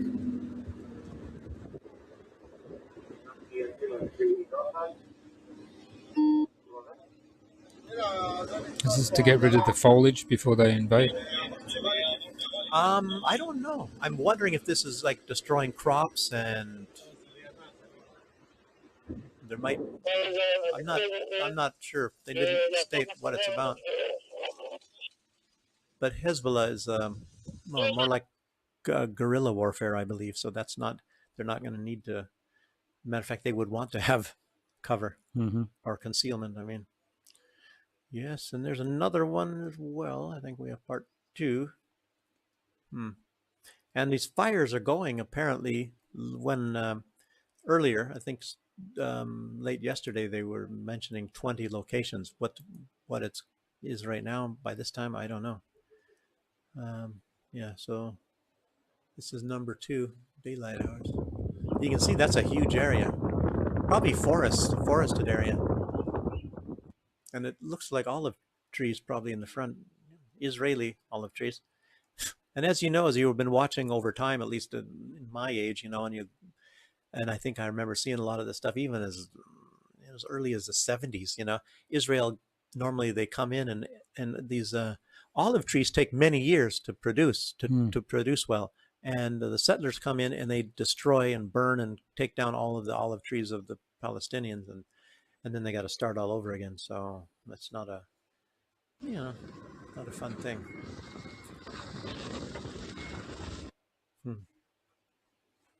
So, this is more Israel on fire, huh? Oh, and Israel also, in their lust for destruction and killing of Palestinians, especially children, they're also, killing their own. So there's a list of some, they called them old guys, probably my age, these were hostages taken by Hamas, and in their, bombing, Israel killed these people as well. They've killed a lot of them, and a lot of Israelis are trying to really, as a matter of fact, there were big protests about these 4 guys. But a lot of people even say that Israel is purposefully and trying to kill these hostages, and that's, I'm sure they have reasons for that. And we have even another video of the nice moral army, the most moral army in the world of Israel using phosphorus. But you see it in the distance, and they've been using it the whole time,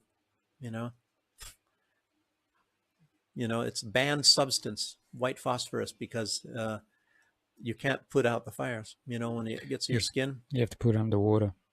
Yeah. Cut the oxygen off it. Yeah. It's a big problem when it goes inside you, like when you inhale it. Oh. Burns you from the inside. Not nice. No. Used in you guys used it in Vietnam a lot. Oh, yeah, it's banned now. So you saw that was white phosphorus. It has that unique. It's weird. Even in the daytime you can see it. You can see the smoke, and in the nighttime you can see it is the lights, how it's lit up like that just for a second. Yes, and as I was saying, that the Israel government has been saying it is time to send Lebanon to return it to the Stone Age. Ben Giver, whatever, said it is time to set fire to all of Lebanon.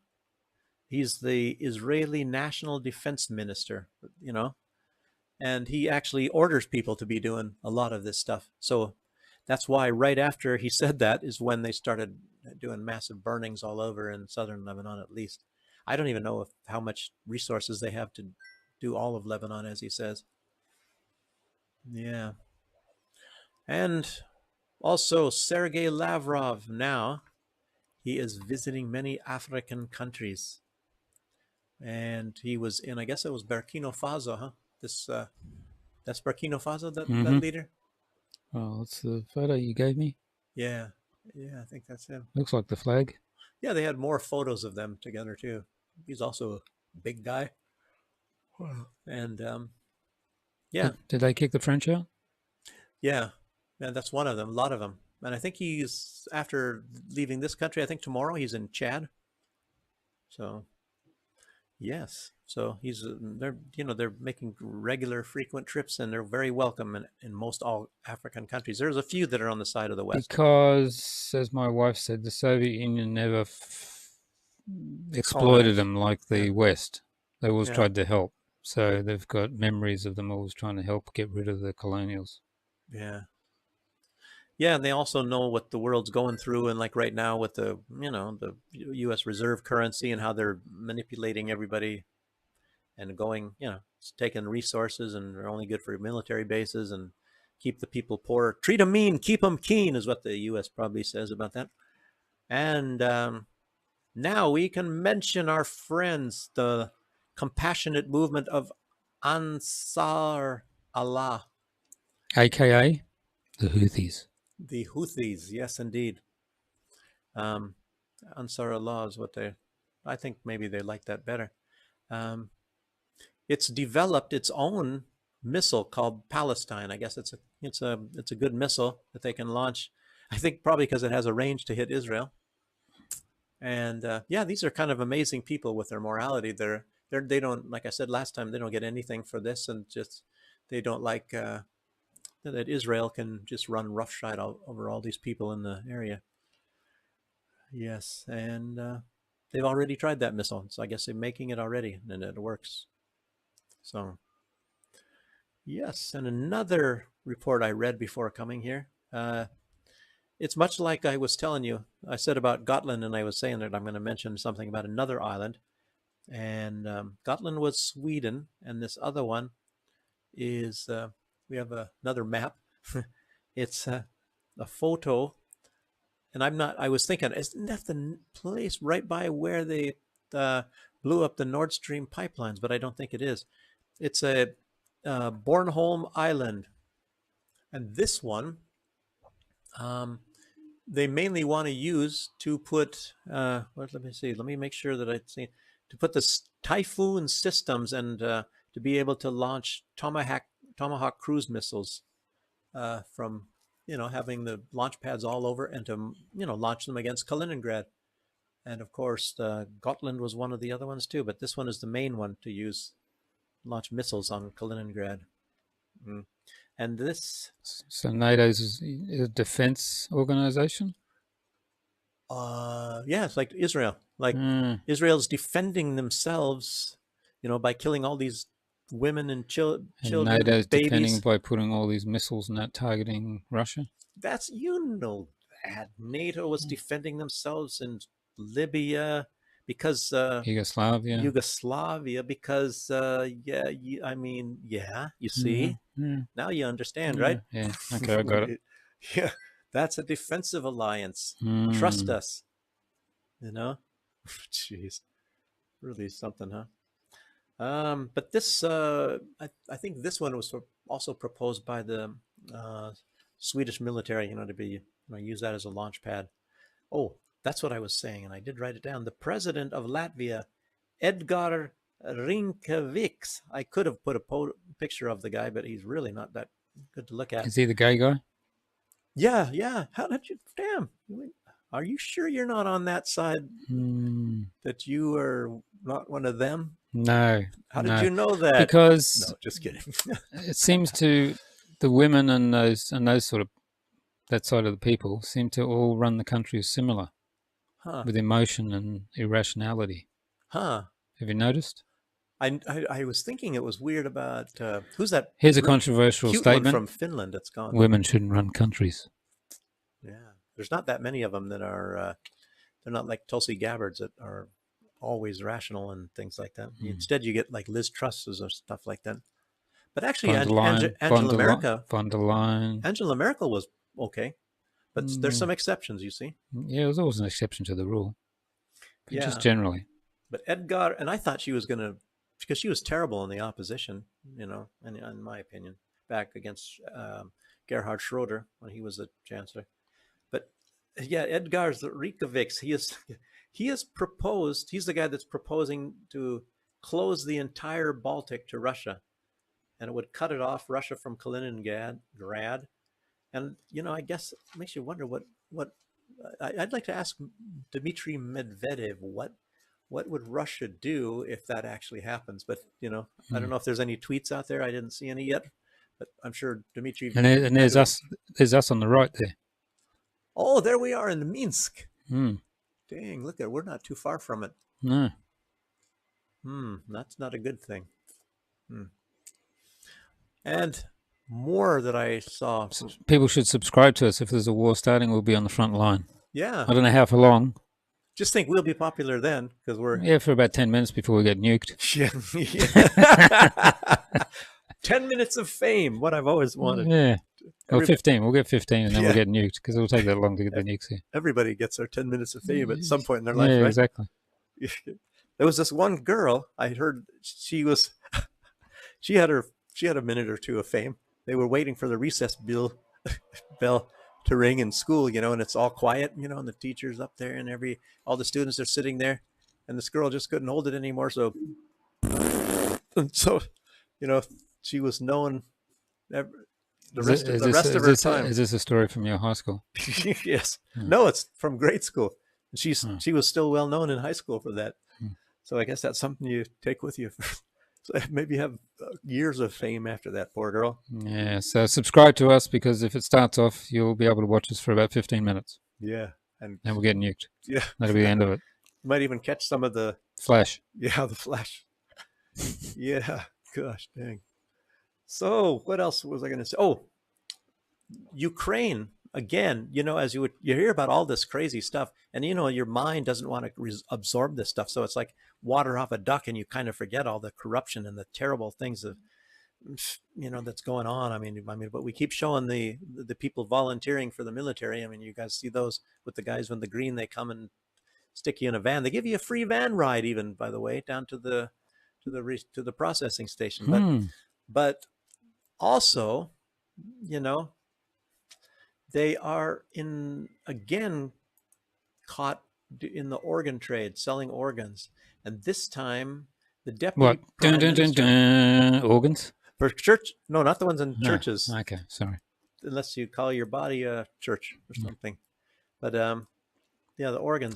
Just clarifying it. The deputy minister I thought there might be a bunch of musicians. Yeah. Selling a lot of organs. Yeah, watching. I'm going to go get a Ukrainian organ. Yeah. Or two. But there's another case where women, I could just mention this, and this was coming out, and it's not in very many channels and stuff like that. But the women, they lose their husbands or their sons, so their son goes and they're lost in battle or something like that in Ukraine, and the women ask, like a forensist or whatever, about how did their son die or whatever like that. And one strange thing that's happened pretty much all the time is their organs are all missing. All of these service people that were in the military, their organs are gone. And, I don't know what they're stuffed with, something else at the time.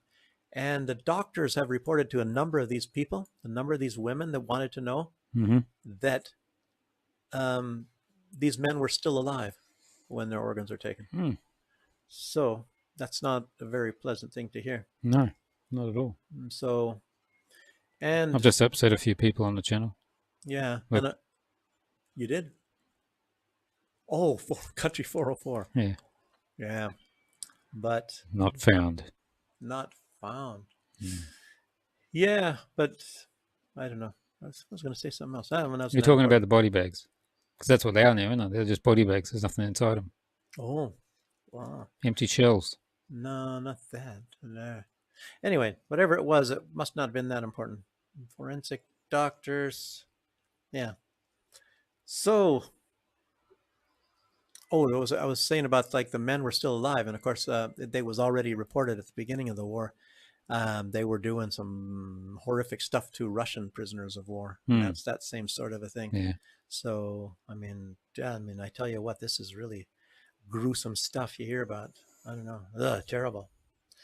Really, really, really. And I also have something, I don't know, I just put it up, and there's no real story, but it's, you're talking about a lot of this disruption in the world. It's just a photo showing, maybe it's good to put it up while we're, oh no, that was an organ trade thing. Oh, I'm a bit behind. Yes. Sorry. Yeah.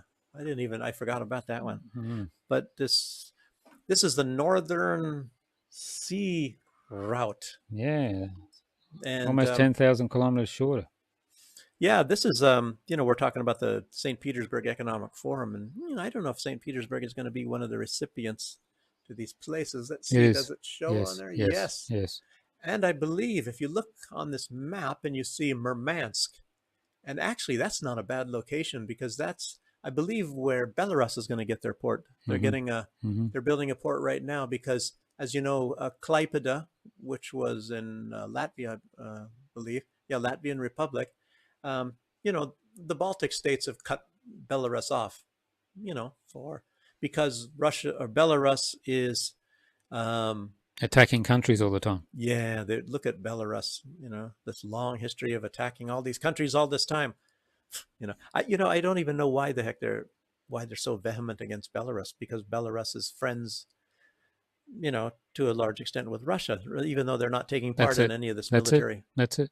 Yeah, just that alone. So they're completely shut out. I'm not talking to you because you're friends with a person I don't like. Yeah, that's thinking for yourself, It's right? high school. Yeah. It's worse than high school. It's some of the worst why people these women and the gay guys running these countries. That's the problem. See, that's their attitude.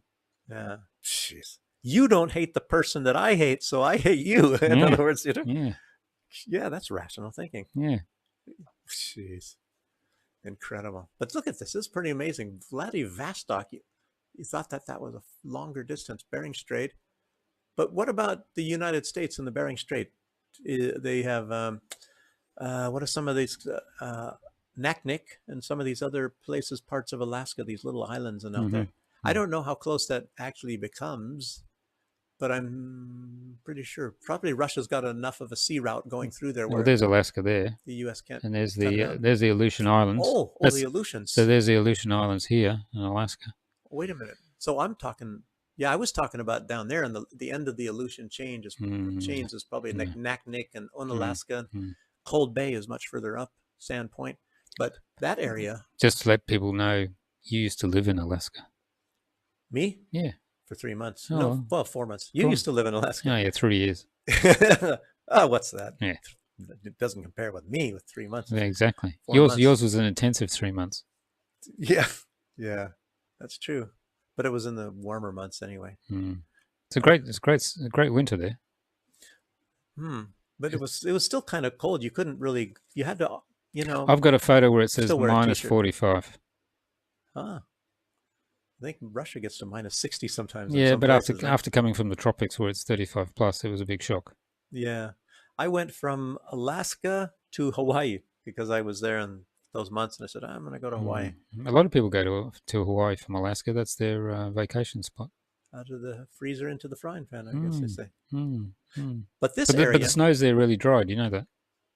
in Alaska. It's actually classed as a desert. I wasn't there when there was snow. It's classed as a desert. There's hardly any moisture. I know it sounds really weird, but lots of snow, yeah. Great for snowboarding. Oh, hence why I was there. Yeah, you like snowboarding, yeah. And motocross. Well, not there. Yeah, not there. In the snow. No.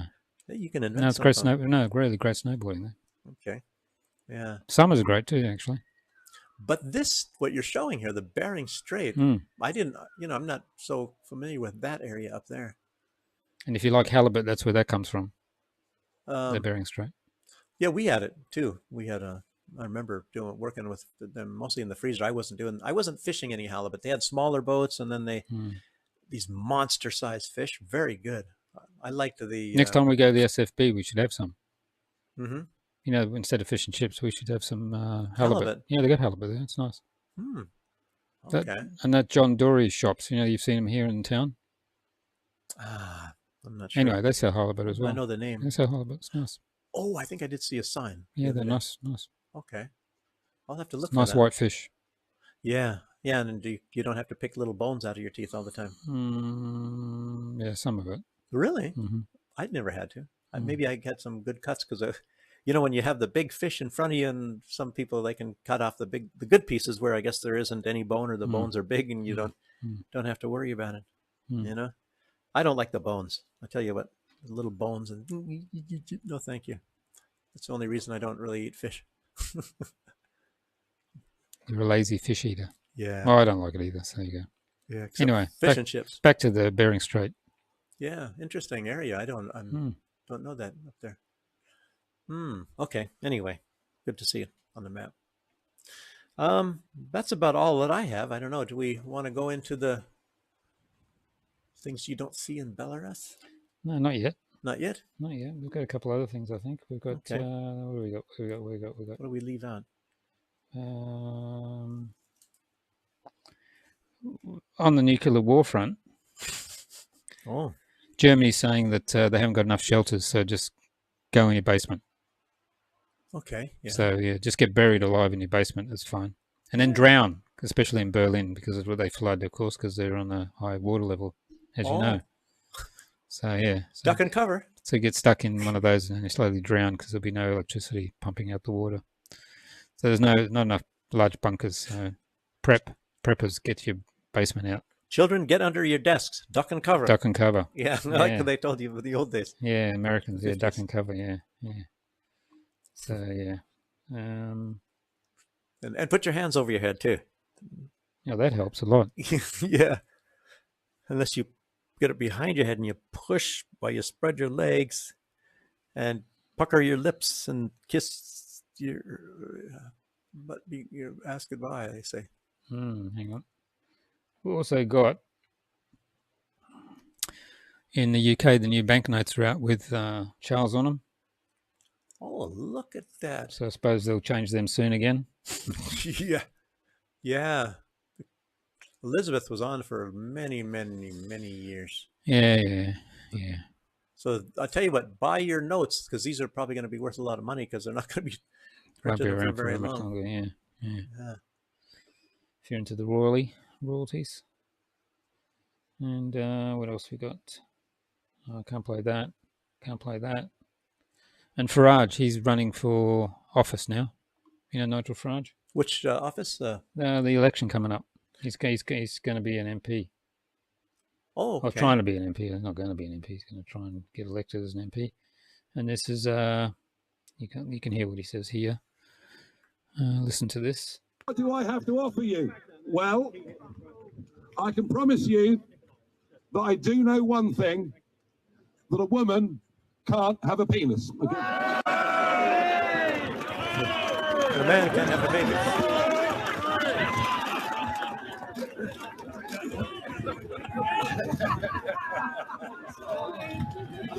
That's all right. You won't get any woke PC nonsense from me, because I've always told it as it is. Yeah. So he's running for an MP. He's never heard of a hermaphrodite? They do have women with penises, to be honest with you. If it's a woman, it's half woman, half man. They have both. Really? Yeah. I don't know. There's not more than a couple 100,000. I mean, they're very rare. But... Okay, well, we'll just do this and then we'll do our other section. This is the other morning I took this. This is in the center of Minsk. It's about 9:30 in the morning. That red and white stuff is 80 years of liberation from the Nazis this year, Minsk. Mm-hmm. From the Great Patriotic War, as the West calls it, World War II, or as the Americans call it, the war we won. No one else helped. Yeah. And it's that time. America. Maybe that's all we are. Well, at least we're still on YouTube, huh? Yeah, so if you're on YouTube, please go to Rumble because we've got to play stuff and YouTube does not like it. In fact, they didn't even like us playing a bit of UFC the other day. They blocked the video until we got it cut out. Wow. So there you go. So please go to Rumble. I'll put the link in the chat. And sorry. Rolf has already put the link in the chat. Oh. Yes. Did Ralph do that or Rolf? I'm not sure. One of them. One of the two guys. One of the double R's. Him or his brother. Yeah. His invisible brother Ralph. Yeah. Yeah. And also thanks to Indy, he's doing moderating in the channel as well. Thanks for that. Thank you, Indy. Yeah. Go and subscribe to his channel and Independent Media. He'll put his link in the chat, in the Rumble chat, as soon as we move over. Oh, in the YouTube chat now as well, I suppose. So there's the link. And we'll just wait a minute. And more elevated music. There's music? Well, yeah, well, that was it.